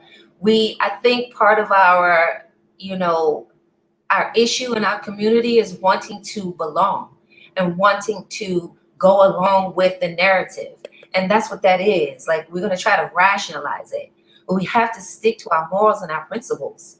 Like, that's not okay to see a man in high heels with a pink suit on. Like, he needs somebody needs to stand up and say something. It's not okay. And he's just ass whooped as an embarrassment. Look. Now, Judge, what do you think about this? Progressive want Mother's what Day Mr. Scott says, about eliminating Father's Day, I've seen that. It's been going around because guess what? It makes same-sex parents and single female parents feel ill at ease. God damn that crap. It's a lie. Suck something. Well, I forgot they do. So I didn't want to invite them to have a good time. See, I mean, role reversal. That's supposed to be insulting, and it's what they do and brag about. Like, it's a psychology that they put out into the air and people attach to it. Be a father, Father's Day, Mother's Day, Sister's Day, whatever. Like, family. This whole talk about when in the hell is it mother, father, we're calling them parents. It's a stripping away of humanity. Sister, where did they get that you're supposed to stop something that's normal because it makes a pervert feel uncomfortable? That's the elite. What the hell is that? Depopulate. Feed the psychology. No, that everybody just the idea. Just the and idea. You have to see, for example, if somebody wants to bring an action for defamation, either slander because somebody said it or libel because they wrote it, the defense, the absolute defense, is truth. So if it's not actionable civilly, how in the hell does it become criminalized to say something that civilly leaves you unliable? In other words, you said something that made somebody feel uncomfortable. The truth will set you free. So when in the devil did the First Amendment become restricted because some fool's feelings might get hurt? Yes. And that's what's going on. They have made people super sensitive. You can't even tell the truth. But the reality is, like our grandmama, she gave us tough love. She told us the truth. And you need to hear it. And the real love is telling you what you need to hear, not what you want to hear. Oh, well, that's why we used to go to church, but now the preacher's sitting up there saying you can do whatever in the hell you want to do, but all you got to do is believe, and he got a bunch of little blasphemers who are abominations according to the Gospels, prancing around up there around the pulpit all out of time to the music and praying loudly because they are an abomination and they're supposed to go to hell, but they don't preach hell anymore. Let's believe some folk think they get to heaven by doing good deeds, but you can't get to see Jesus unless you believe. You can be a low sinner, a burglar, a robber, a drug man. You can be a pimp or a hoe, but you will see Jesus if you just believe. Oh, hell with that. Going to hell for acting a damn fool. Tell the truth. Everyone has just succumbed to the lure of money. Like the pastor. They ain't even getting any money. Most of these some broke son of a bitches on the way to the penitentiary. They got a few. They ain't making no big money. They can't hold on. The big ballers are, and they preach. They got big worrying about starving because of COVID-19, and they out buying Air Jordans. And then some of them are profiteering. They're going out and buying 15, 20 pairs with their COVID checks. And then they're speculating and selling them for twice the price to even bigger fools. It's like, what the hell? The lure of money versus bling instead of some foot bling. You know? Run away. And too fat to run to the end of the goddamn driveway. let alone what you gonna put Air Jordan use for. Yes. Hey, The hey, focus on man. materialism versus spiritualism. Hey, You look. lost your I ain't soul. saying That ain't nobody even business, materialism. That's just man. It's stupidity. just- That's a question of not whether you dealing with a fool, but how big a fool can a damn fool be? oh my That's God, 450. man. You too Hey, kind. look. I ain't. I don't even Hey, like these son of a bitches. You know, it's like hell. I talk about them. Like, I put down, we have this thing where there's an attack on womanhood, manhood, and childhood, and it's just an excuse to go deal with perversions. Some Yes. fool tweeted me back saying, "You just a punk. You probably got your ass whooped on the way home from school too often, so you became a judge to get back at the people that whipped your ass." I say, "Punk motherfucker, goddamn, look at here. I played offensive line in high school and lettered in varsity at Dorsey High in LA, and then in UCLA played safety, defensive back, and sometimes running back. Now screw you. Wasn't anybody picking on my ass. If any ass got whipped, it was the other way around." And I said, say that to my face. So the fool said, "Well, I'm in Chicago. If you live here or if you visit here, you might get to look in my face." I said, "I don't want to look at your ugly ass, but be careful what your dumb ass asks for. You might get it. And then you be embarrassed because the old man whipped your ass." You know, oh, hey, hey, man. like Yeah, settle you your on ass point, down. man. What's Hey, the look matter, good, Chloe? man. Get it It's off, that man. quick This shit pick funny, stuff. man. But Judge, let me say something. And I want to, and then because, I was talking to a lady the other day, and I just, she just asked, sometimes you're quiet, sometimes I can't understand where you're coming from. I said, listen, I got a mentality in life, and I call it the belly up mentality. When you start a business, you go belly up. You say, I just put my own business in, that no loans, nothing. I just go boom or bust. Or I told her, in your life, you got three choices. You can win, lose, or you can stay on the sideline. That's it. It's very simple. So I told her I can't worry about everything that happened because I said I'm trying to win a lot of things. If I'm trying some stuff, you just keep your ass on the sideline. And I told her that's why I don't worry about every little dynamic of stuff. And I said when I'm hanging out with you, I'm saying I'm the strongest lion in the den. Otherwise, I don't. If I don't, you don't feel like a strong lion in the den, you don't need to deal with me. That's how it goes. I'm not asking questions about this guy or that guy. I'll figure it out if he comes in my personal space. But otherwise, I don't really need to. Some things I just like to be. Just let things flow and see how it works. And she was like, "Well, she was like, but you talking about belly up? That sounds like business." I said, "It kind of is because I told her you be an asset or you be a liability." I said, "So when you tell me I got, this, that, I got a Mercedes, I got this, I got that," I said, "And you could just drive a Honda. I'm not worried about your possessions because at the end of the day, it is a possession."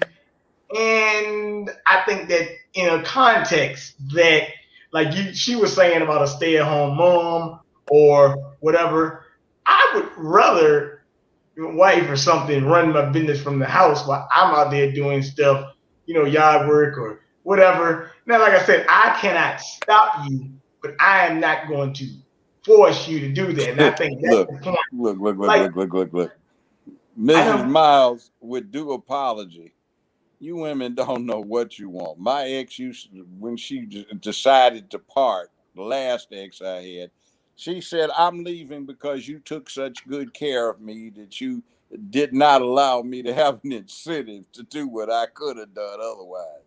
Okay, listen. Lazy You know damn fool. I said, you had every opportunity to be whatever the hell you wanted to be. Don't be trying to lay him out on me now. Hell, go on about your business. now, But, women do know what they want. Okay, so don't generalize. She was watching too much TV. That's all I can say. that's what she did. She used to be a That's the good problem. conversationalist. She can tell Like, you everything how are you gonna say technical. And then somebody she taking watched too every good care? episode of Atlanta Housewives 3 times. So it's like, No, she watched. You need to cut the TV off, the radio off, the housewife shows off, all of it. She and watched it reevaluate all. the power in Watched having it that all. collaboration between a man and a woman. And like I said before, everybody outside of the house working for someone else, what are you doing for yourself? All you're doing is collecting a check, getting dependent on it. And then you don't know how to make the sacrifice.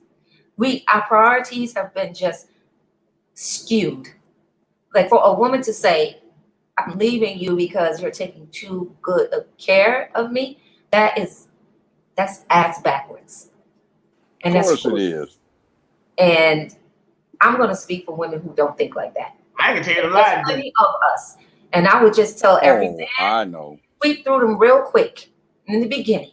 You'd ask them in the beginning, like, how do you view yourself as a woman in this world?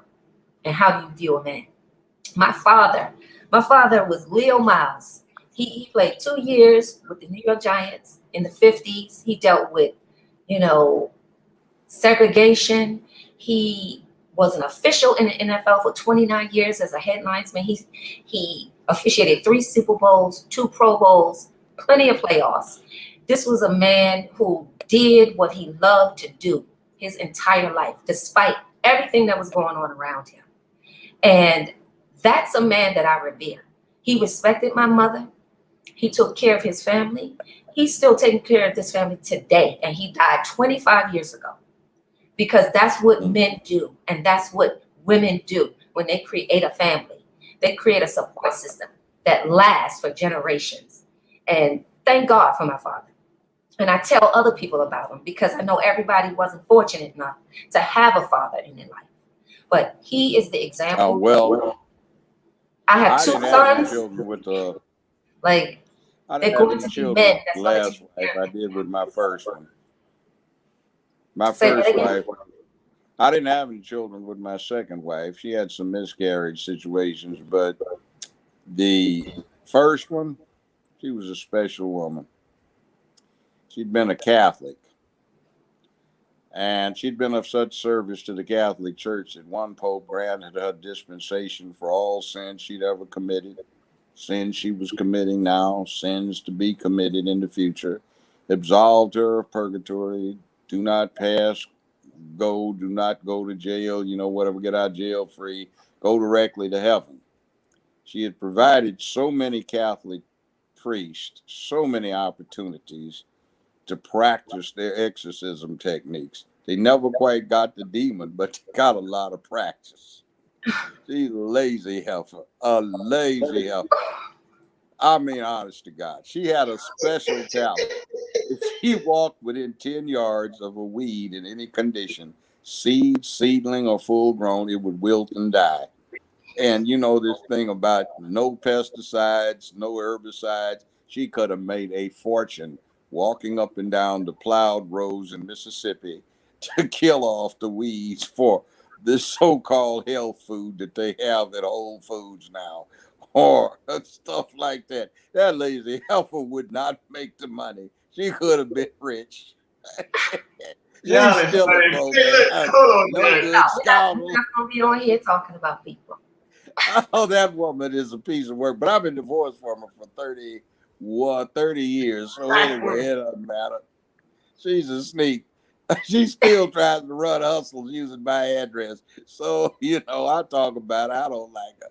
The kids are all grown. The youngest one's about 30. So, what the hell? They can hear daddy talk about your mama ain't worth shit, boy. But Ooh, stop it.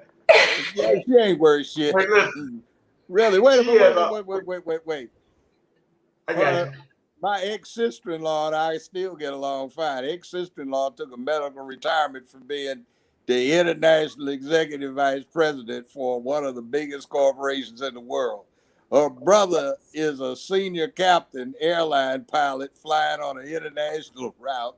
Her daddy got offered $45 million for a construction business he was trying to hold for his trifling grandsons, and they didn't want it, so he sold it for $25 million. Our late mother, who ran a beauty salon for 35 years with 7 chairs, and this fool's still making what she was making in 1984 plus maybe $5,000. She's a halfway cute colored in the front office while all the rest work in the warehouse because she's a lazy heifer. That is a demonic woman. When the shadows get long, you can see shit bouncing around off the wall with 2 sets of horns and 4 tails. Where'd all that come from? What is that gibbering around the hall? We need Walls, to sage your innocent woman. area. We What need to they sage all around you and get some new vibrations. I mean, the woman, I mean, when my oldest son graduated from high school, I had him going to Beverly Hills High. So the graduation was outside on the grass. They had all these chairs. So I had people from the showdown, and this has been 22 years ago, 21 years ago, something like that. So I said, man, watch out. He's going to be cold blooded. This ex of mine is going to show up for this. She's flying in. So it was hot, like 95 degrees. And then all of a sudden, the temperature just dropped down to 60%. God, it just got cold. And somebody said, Brown. And then I said, that's her. Everyone said, damn, she made the temperature drop. I believe now. Okay. Anyway, I just thought I'd inject some levity in there. Since we talking about men and women, you can't always get a Yeah, home we run. got to get Sometimes together. you don't even get anything but a strikeout, but you know you got to step up to the plate and Yeah, do your and we part. can't give up. We can't give And up. We got to get sometimes, even if wiser. you want to be a father, circumstances prevent you from doing what you want to do. So if you can't be the father for the ones you love, be the father for them all, and maybe a little bit will filter down to your own if you do it right. You got to Yeah, do what you can do. But, you know, there's some bad circumstances that people have to face now because our society says everybody's equal, but they're not. right. Women want to open the doors for themselves, which is foolish. I don't need a man. I can take care of myself. Oh, yeah. You should have come to some of those domestic violence sessions I had from lower court appeals I heard on the last Thursday every month. Okay, try that.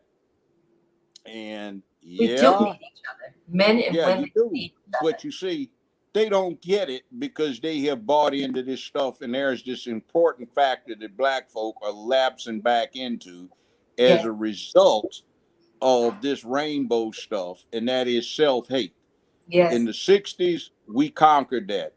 We said, I'm black and I'm proud, black power, and all that other stuff to overcome that long period of self hate because of the negative imagery. Now we've yes, got people setting the tone, calling the shots who hate what they are, hate what they want to be, and want you to hate them.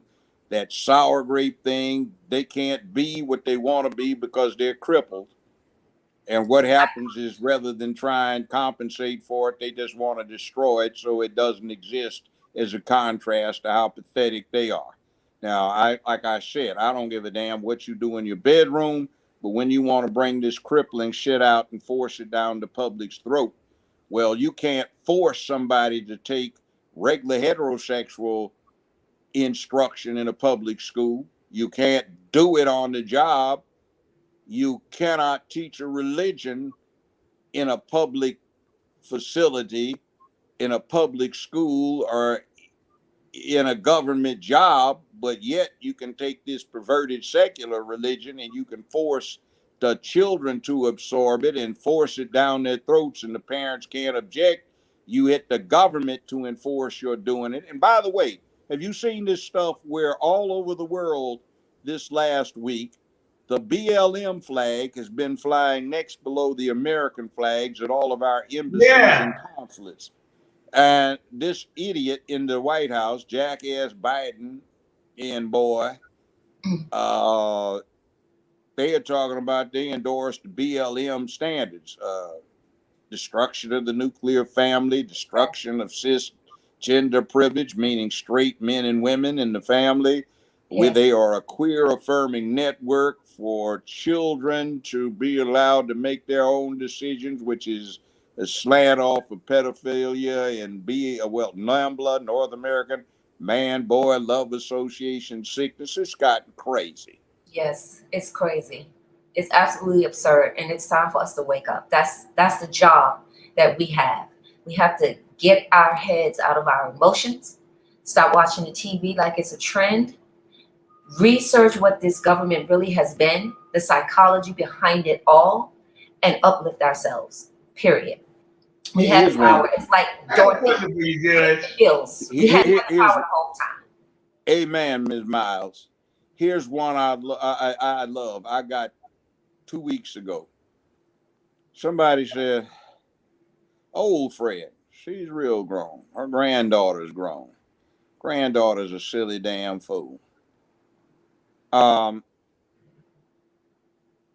Wanted me to talk to her granddaughter about some perspective the granddaughter had. And I told the granddaughter, I said, excuse me, where did you get that? And she said, well, so and so and so and so and so. I said, you got to be a damn fool to think like that. Your grandmother told me to speak candidly with you. Where'd you get that?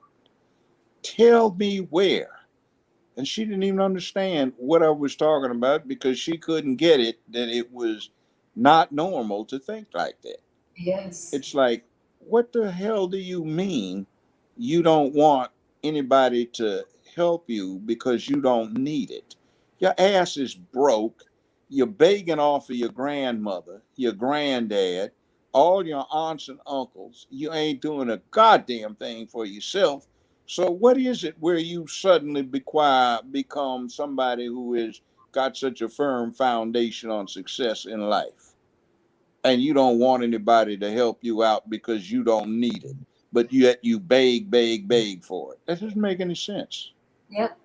It's like a cognitive flaw that's happening with the thinking. Cognitive dissonance. Yes. And it's been a Dissonance. process for many years to get people to that place to where they don't even recognize what's happening to them. And like you said, in our schools, they're teaching our kindergartners about sexual identity. It's absurd. It's absurd. And parents have to take back the reins, which means we have to reprioritize our lives. And we really need to be teaching our own children. And some people might say, well, how am I going to do that? Because I need to work. You know what? Move. Move somewhere where you pay less rent. Refocus.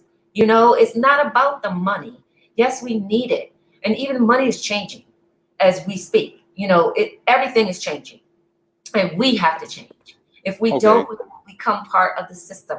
And if you Okay. come and stay in the system, then you will do what it tells you, and you will lose your identity, and you will lose your humanity. Period. So we're Okay. in a we're in a pivotal time in our lives, in the existence of humanity. You have to make a decision which way you're gonna go.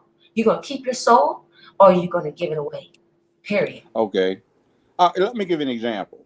Somebody else's grandchild was put on the phone with me. They want to talk about in California, they're teaching that Bayard Rustin is a gay hero of the civil rights movement.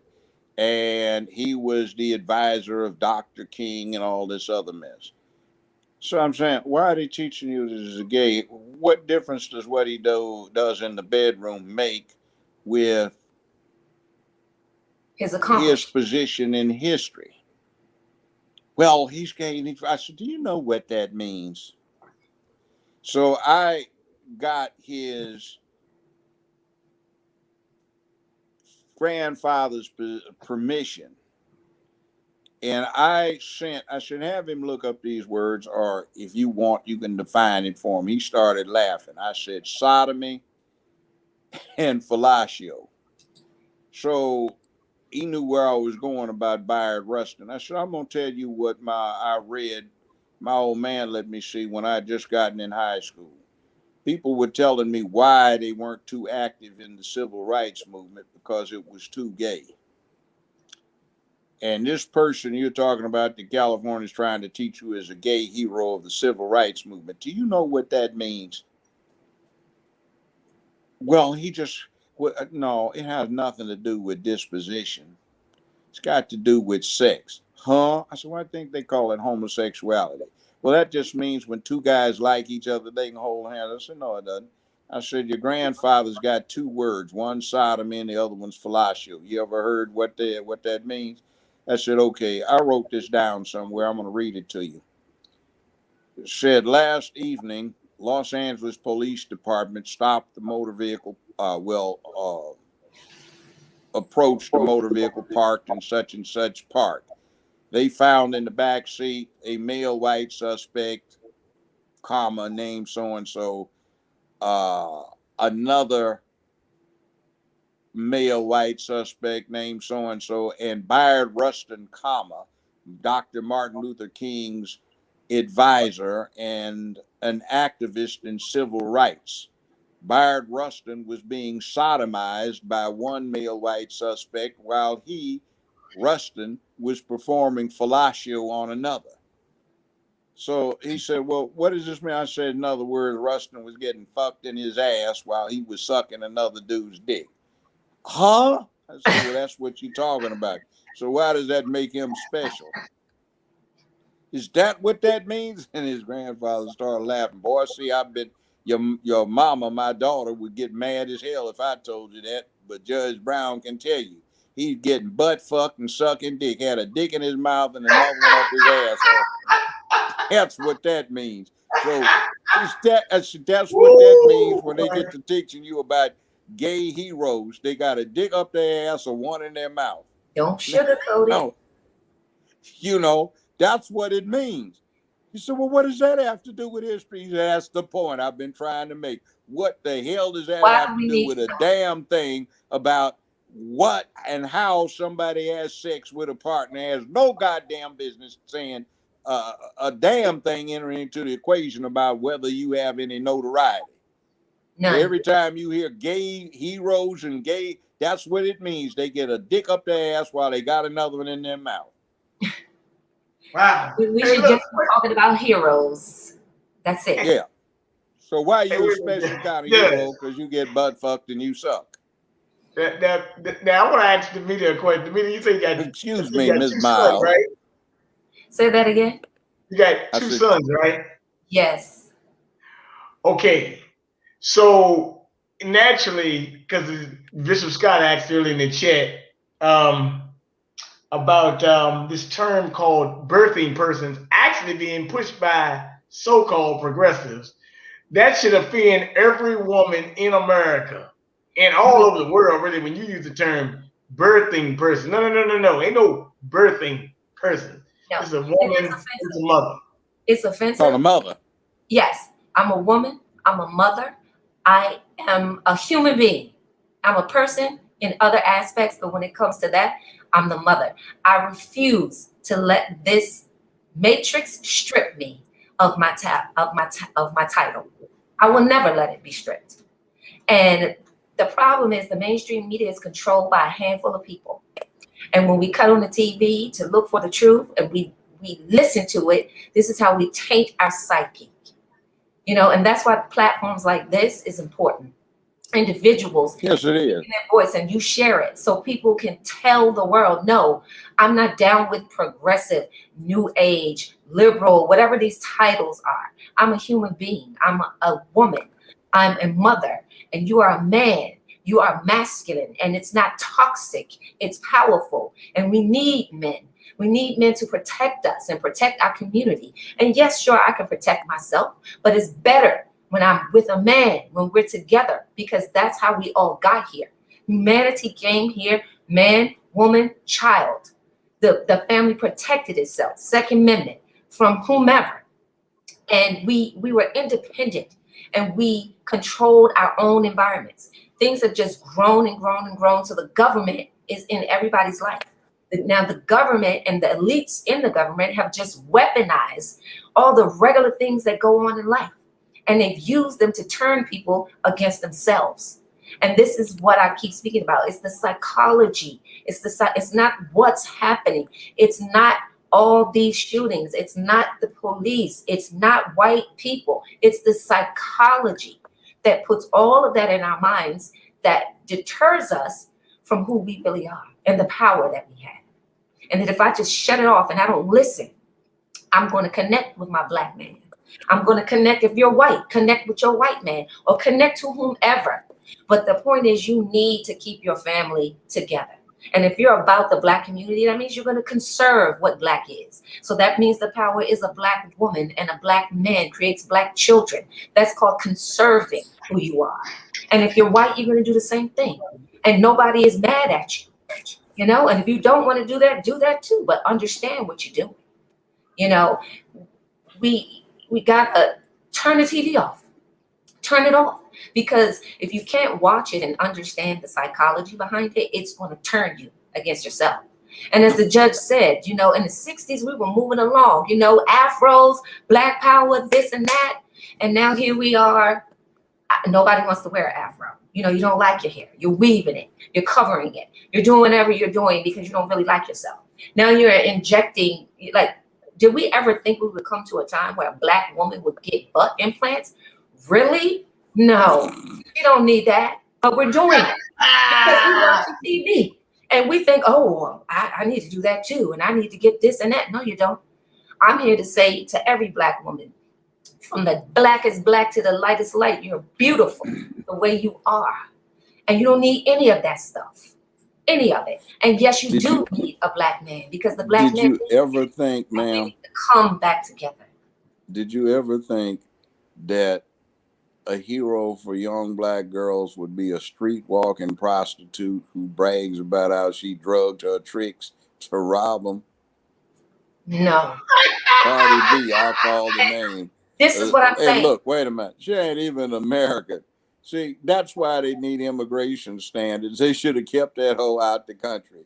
This hoe walked her ass up in the country, started selling booty, and creating a vector for venereal disease out in the street and robbing people, and they let her ass in the country.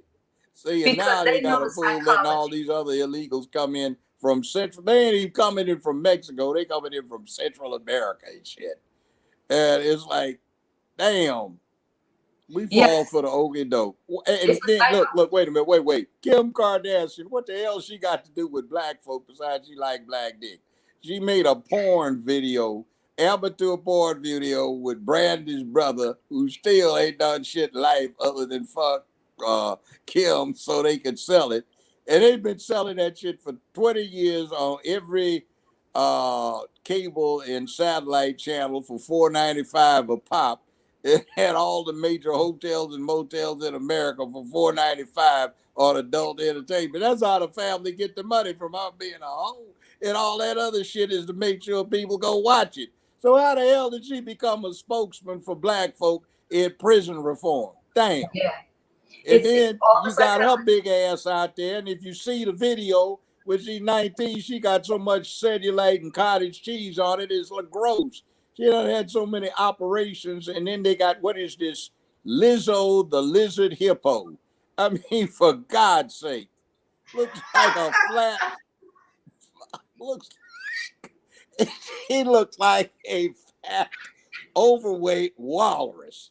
Now, she ought to have a good personality, but she needs to put a circus tent on, goddammit. She don't need to be stripping naked and being lewd and lascivious in public and getting what them boys spraying champagne on her ass, saying $1,000 for whoever gets the best caption. Talking about, zookeepers spray happy elephant. You know, like, damn. Decency. Don't show that shit. You know, show us your personality. Where do you get off trying to show that flab? Yeah, it's gonna drop dead before you get 40 any damn way of a heart attack. If somebody doesn't spear your ass, harpoon you, and the Japanese pull you up on a whaling ship if you out there and get caught in the ocean. Damn. You know, and they got the nerve to get up in front of a Lakers Center at the Staples Center with that black long t-shirt with that hole cut so her big fat body bass is out there with a yellow thong on twerking in front of all those children looking at the basketball game.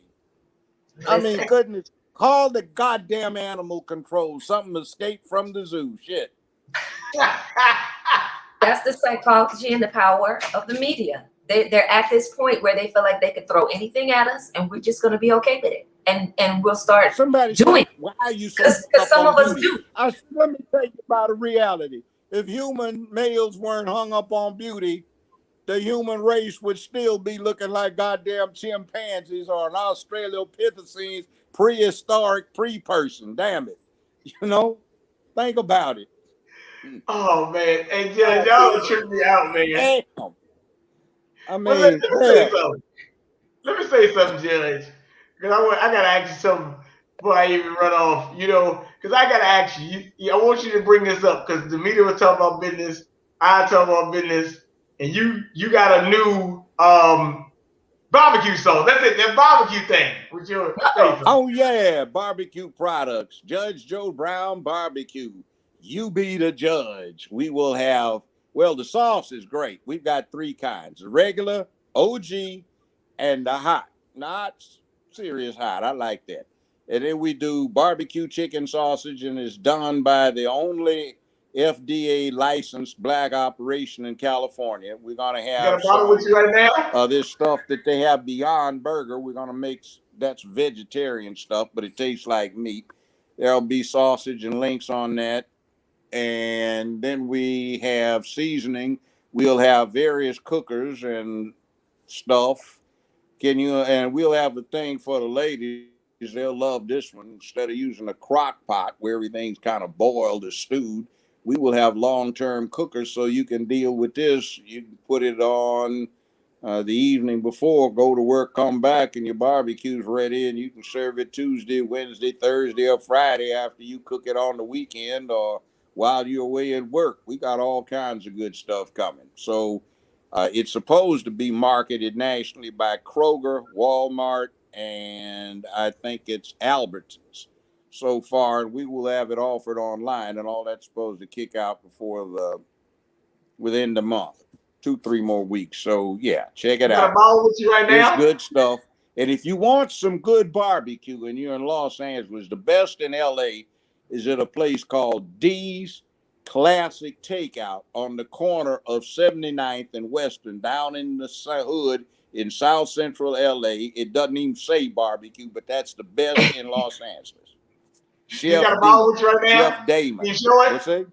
You got a bottle with you No, right now? I don't have a bottle here. I eat mine up on some stuff I made up. I brought a Okay. couple of bottles. That's all that I You could could have get shown away it. with. It's okay. Homeland Security, FTA, they won't But let it's you okay. take too much in your suitcase. oh Okay, yeah. well that's fine. Well, I'm just saying, but that's a good thing that you actually showing that because that could actually lead another young man, Yeah, woman well, to a business opportunity. So, I've you know what got I'm saying? pictures of the stuff. We had a good time. We set up. They did commercials, so we're showing you how to check this out.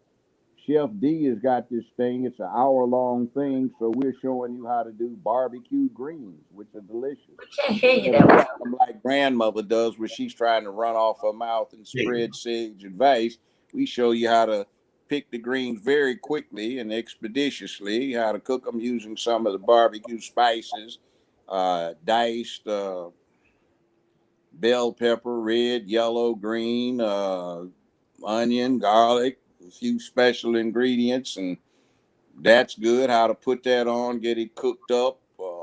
Barbecue flavored coleslaw, which is really a gas. Doing recipe we show how to do for barbecue baked beans and stuff. All kinds of interesting things. And the ribs are great. We had spare ribs, we had beef ribs, we had fried tip, we had brisket, we had shoulder, and all kinds of stuff. Whole chickens and chicken sausage, and everybody had a good time licking their fingers.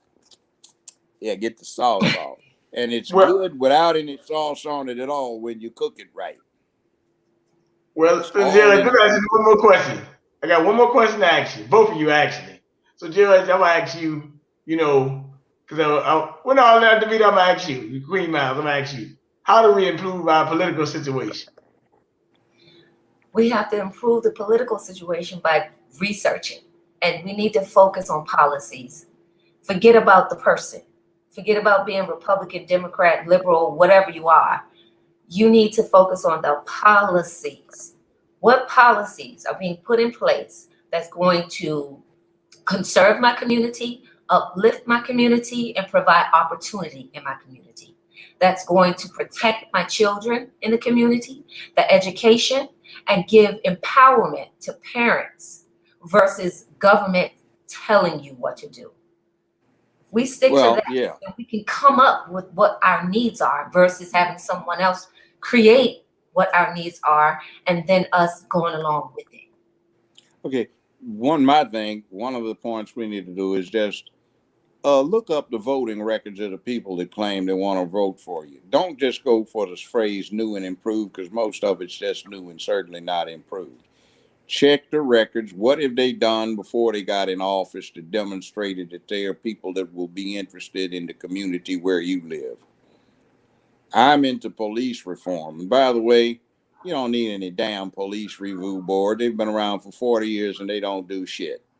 You know what's missing in the police equation is what is not missing from the military equation. When the country was founded, people knew how a military could be turned into a tyrannical instrument. So the military has a civilian commander in chief, that's the president. There is a civilian cabinet member that used to be called the Secretary of War, now Secretary of Defense.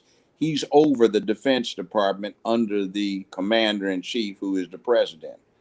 You've got a military chairman of the Joint Chiefs of Staff, and you've got a chief of staff for the Army, Navy, Air Force, Marines, whatever it may be. And each of those has a civilian secretary of the Army, secretary of the Air Force, secretary of the Navy. So you have a civilian involved in the operation and the exercise of authority over the military instrumentalities of the country.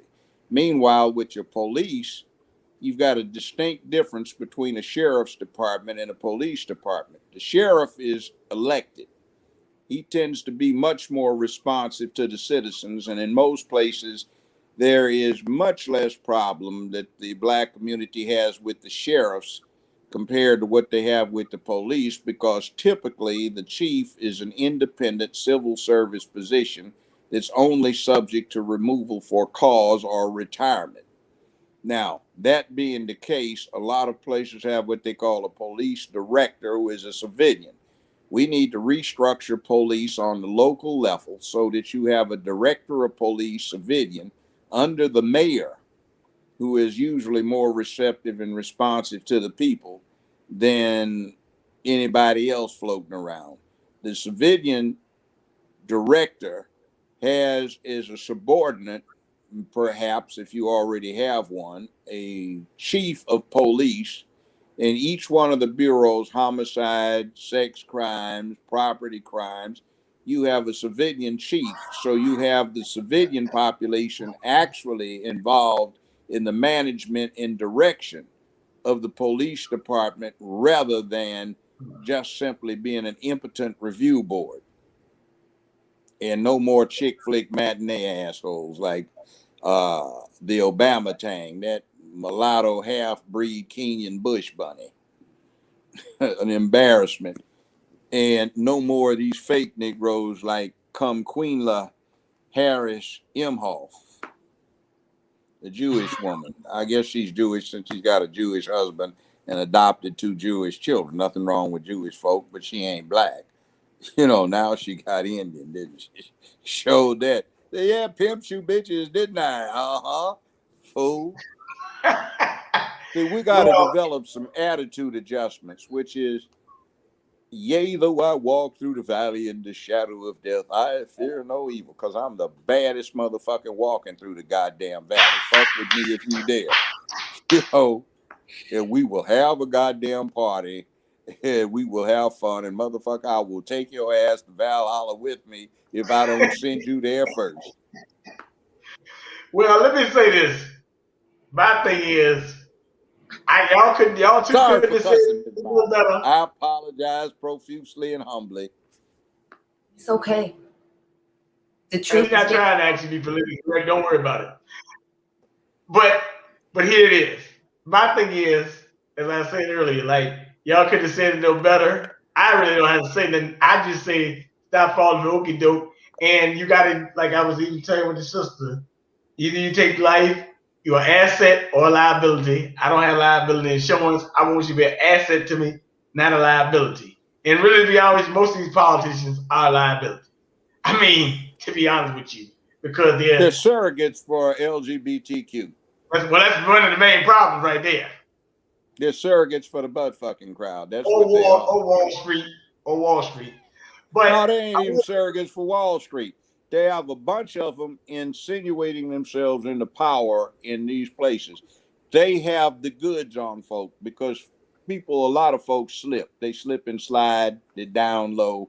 And until they come all the way out the closet, they're under control. And by the time they come out of the closet, those are their new allies. The colored folk, they get to claim a new minority. They can be LGBTQ rather than colored. See. And instead of being mono a mono a threat, they become another hole to fuck. well, this has been, I would say this, Judge. This has been very interesting, Queen Demeter. This has been, Queen Miles, this has been very interesting. I have actually enjoyed this. This has been great. Excuse me, Miss Miles, for my language. I'm very, very, I hate to be looking at a woman while I'm cussing and carrying on, but oh, you man, know, right. new day and time. Well, Thank you, King DJ, but you know. She asked for you. She asked for you. So you better. Well, I hope I didn't disappoint. You know, I'm a team player. I play sports. I get it. I understand. This is where we're telling the truth, and we're telling the motherfucking truth. So, what you need to say? I do. Hey, but Queen. Two. Wait a minute. Here you go. Two. Wait. Let me focus. 2 thumbs up. So it goes. 2 thumbs up on that one. But Queen Miles, I do want to say that the people in the chat, they are enjoying you. Actually, they say they can't. Some of them say they can't believe that you're 50. I'm not getting that. I'm 54. Oh wow. Oh, you're a little younger than my last ex-wife, but you're a bona fide LTYJ.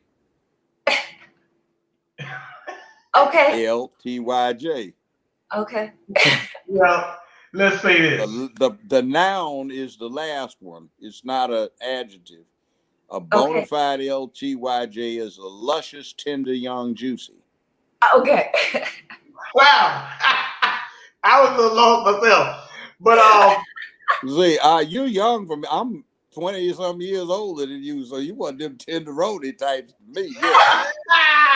One of them rob the cradle types. Yeah. Whoa, your husband's lucky because you sure as hell good to look at. Goddamn. I'm enjoying the excuse to staring at you. See, I can be an old man and flirt all I want. You know, I'm just an old man, you know. Thank you. Being flirtation. You got good to look at, child. I am 33. Bona fide, luscious, tender, young, juicy. And so you sit there, and when you're old man, you can grin and say, yes, sir. I remember I had a few of them too. Yet that was real nice. See, I got a policy. Don't deal with no ugly women. Do not deal with somebody that you would not like to be caught by your best friends walking down Main Street, broad daylight at high noon, with everybody looking. Don't get no scuzzballs, because you might have ugly children. You know? Wow. Woo! And if you're screwing foes because they big and floppy, you may slip up and put it in the right one, and then no telling what you get. Well, like I said, I'm 33 years old. I didn't even know what that term meant, man. But hey, that was a good term. So, but I do, want people to, some of them that ain't too good looking, they got nice personalities. The ones I don't like are the ones that don't look good. They don't have a good personality. They don't have charm, and they don't have good minds. And it's sort of like, wow, that is so tragic. I will say this to you, Queen Miles. I do want people to extend the invitation. I see you always posting stuff and always at least look at it. If I don't, I get back into it and look at it later. So is there any way people can donate to you or support you or something like that? Because I don't know what Cash App. Anything helps. I always extend the Were you invitation. raising money? Huh? Miles, you raising money? What you Well, need you the know money what? for? Listen, um, I accept donations. I have Cash App, Demeter Miles, Cash App. So what are All you right. But raising it what for? I do for free, I share for free because we That's need to. good. So if somebody wants to make a donation, I'm not going to turn it down. I have That's children, how, that's how I do. and but I do it from my heart. I do it from my soul. I do it for You're free. supposed I to do. share it, and I hope that whatever I share, it just triggers a thought. I'm not trying to convince anyone of anything, but just to get people to think differently. That's it, because that's going to help us. It's going to help you. It's going to help us all to be better. So That's exactly how I am too. And yeah, that's exactly how I roll. And a lot of times my supporters, some people send me something and I just trickle it back on to about 5 other people or whatever. So but that's fine. We'll cash out the meter miles, but I'll, send some of your Do you coffers have myself. social media? Tell the yes, people I'm about that. on Facebook, Demeter Miles. Everything across the board is Demeter Miles. You can find me. By the way, King BJ, why don't you give Sister Miles hook up with Valerie Denise so she can come on my show so you can run that down. I'll shut up and listen to you instead of running my mouth off. I can take care of that. I'll let you and Um, Valerie go talk back and and forth. She's a nice young woman. She needs some schooling from a grown woman. ah, there you go. Well, that's fine. Well, thank you, Judge, for extending her the invitation. And Judge, go ahead and drop your information down, sir. Okay, I am on Parler. You can catch me under Judge Joe Brown on Parler, and they gave me that red P. They've had to reconfigure for the second time, Mm. third time, because they tore them down, but they're back up again. They give you 1,000 strokes, including the spaces and punctuation. Twitter gives you 280, and they censor you for everything. Parler uh, says if there are any complaints, you're entitled to pick a jury of your peers to resolve the dispute. Twitter, they have their algorithms, and they got I call it Skittles to confuse their algorithms policy. And they've got an agenda, and they ought to be made a public utility. They do use the public airwaves to do what they do, so they should be regulated. But on Twitter, you can get me at Judge Joe Brown TV, and I don't have a blue check. They won't believe I'm me. Anyway, don't need a blue check. And you can find me every Friday, 4 to 6 Eastern Standard Time, and the number is 929-477-1167. And dial in. You can listen, press 1, get in the Q or the K, and you can hear what's going on and perhaps participate and drop a few pearls of wisdom. Or if you're really ignorant, you can be entertaining. well, So, I will do what you asked me to do, and I will get Valerie, who's fresh out of the Queen Valerie Jones, because she has done newspapers like that, my website and stuff. So I will get Demeter in touch with Valerie as soon as possible. Actually, probably I'll maybe you can call her tomorrow. And speaking of stuff, I had a nice, almost a 2 hour long conversation this week with Kwame Brown, the former he's basketball on player. tour. And I found his head screwed on real well. In fact, I am going to give him a text. I just heard from my doctor the appointment I had my Friday morning is canceled. So I'm going to tell him I'll be on his show Friday morning if he hadn't filled it up. But he's an interesting young man. I'd commend him. Also, uh, Dana Cumberlander, she's got a nice thing she does. She's conscientious. A few other people. King BJ is always enlightening. He's a nice young man. He's going far. He travels all over the country. We call him our mild-mannered metropolitan investigative reporter. He's everywhere, getting into everything, and if they don't catch him and go lynch him someplace, he'll go far. Well, thank you, sir. Hey, look, man. Hey, look, I just do it because I love the people, man. That's it, man. So, but thanks for the compliment, man. Hey, look. If something happens to me, hey, look, you'll know it because I won't be bugging you.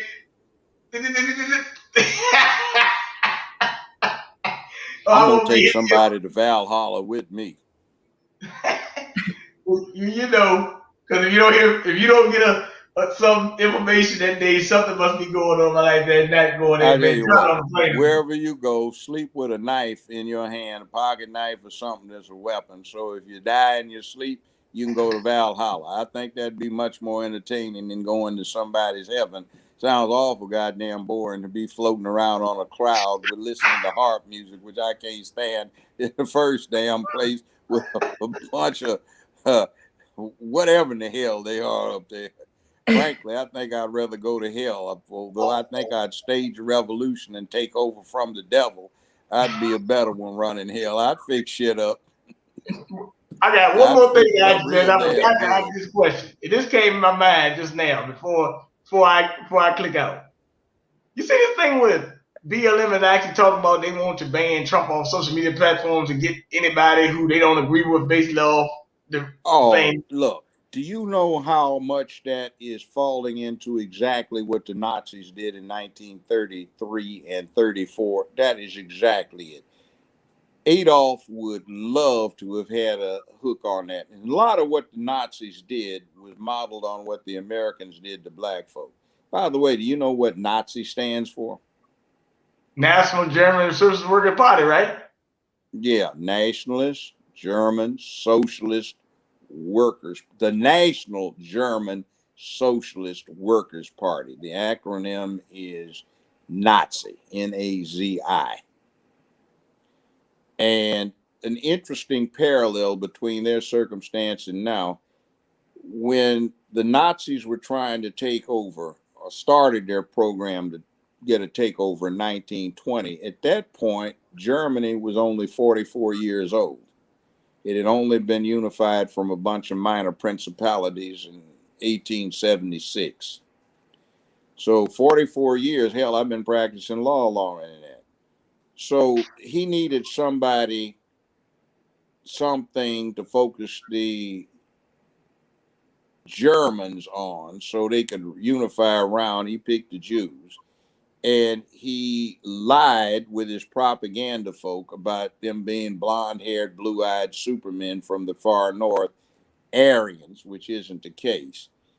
And I'm looking at right now, I don't have anything against gay folk. I even have some on my payroll who get paid big money, but they aren't into that shit outside the bedroom. And I'm hesitant to say this, but just like the Nazis used the Jewish thing to focus around, you can use that LGBT thing to focus people around because it is attacking what everybody's about. They can be as gay as they want to be as long as they keep it in the bedroom. That's their business. When they start trying to corrupt these children, control the politics to deal with the elimination and suppression of manhood, womanhood, childhood in the family, they can go to hell. Well, you know what, Judge? Now, I saw this today. stuff about abrogating the First Amendment, that is a serious danger. And every one of these acts, the Equality Act, the Asian Protection Act, the Police Reform Act, the main problem with that is what it does to jack around the First Amendment and destroy the fundamental precept of being ostensibly a free nation with the possibility of freeing yourself within its confines by active participation. Again, last admonition, the police are an almost exact barometer of the political circumstances of a given ethnic group. If you ain't shit politically in your area, you get treated like shit. If you are worth something politically and you've got responsive representatives, you get deference. So when we have cities that have a large black component and you get treated like shit, that means your representatives are not representing you. They've got another agenda. They are appealing to you to get in to push their agenda. Usually it's They into that. Well, I will say They are this. into that. Excuse my Well, I will language. It say was this horrible. about this. Well, just one little thing that they had made. I think they said that 90 out of all that donation money, only 1.5% of that went to actual black cause, and the rest of it went No, the everywhere rest of else. it organized. The rest of it organized Antifa and Vanilla Cupcake uh, minor insurrections to try and get Trump out. Like they say, still, they organize and provide communications for demonstrations and protests. See, that's where most of the money went to, or buying houses for some fat gold painted somebody that poses naked out in front of all of these public buildings, one of the BLM founders. It is used to finance this public unrest that Antifa is using, where they're protesting black men getting killed by police and burning down billions of dollars worth of businesses belonging to black folk and providing vital functions in black communities. You know one thing, Judge, I'll say though, it's not, but they're really not protesting black men getting killed. They're actually just using it as a front to do what they want to do. They're having a spring break. They want to be relevant. How you So feel they about don't it? go do their You usual thing. think You that's notice right? this thing about feelings? Oh my God, did you hear about poor William? No, what happened? Oh my God, he was walking around talking about, oh, he just had no meaning in life. Oh, I don't know how to say this. It's so horrid. What happened? What's the matter? Oh, I mean, excuse me. It's just so overwhelming. He jumped out of the 17th floor of his father's office building. Oh no. Oh, he just had no meaning to life. He needed purpose. Well, damn that shit. And the other one, please send 1995 a month. Then double not oh well, excuse me, ASPCA, because poor Oscar is chained in a kennel in the freezing weather and he has not known love and he may not make it through this winter. So let us show Oscar love and take him into the warm. 1995 a month to the ASPCA. Did I say NAAC? Oh, excuse me, ASPCA. See, we must do something. Oh, there is no stronger bond in nature than a mother elephant and her calf. Tigers, you used to be king of the jungle, now no more. The polar bears, they're dying as global warming. Save the polar bears, save the whales, save every goddamn thing. And we even have some bipedal afro uh, primates that we imported, and now they've been let loose and they're running feral in the wild. You must save them too from this illicit hunting that these people who wear blue are doing. We're just making them feel good so they can solve their guilty consciences. Not saying all white people are bad, but some of them are awful. Some of them are damn foolish, and some of them, in the meaning of sense of trying to do you some good, are trying to fuck all this shit up for everybody. Well, I just wanted to cross that, but I will say this. This has been a good Queen Miles. Come back anytime, whenever you got anything you want to bring up. Thank you. Um, and she got the judge. I was gonna do for her, but she asked to bring you on, so I'm glad you came I on too. heard I'm complimented. Make an old man grin. Well, I just want y'all to take y'all And you, time. ma'am. Glad to make your acquaintance. Yes. Well, take your time, both of y'all, and you relax and have a great night. Okay. Thank you. Bye. Bye bye. Whoa, blew me a kiss. Hold on. I'm off floor. I'm out of here. I got to end on that high note. Goddamn. Yes, sir. Bye. Hi Let me go. there.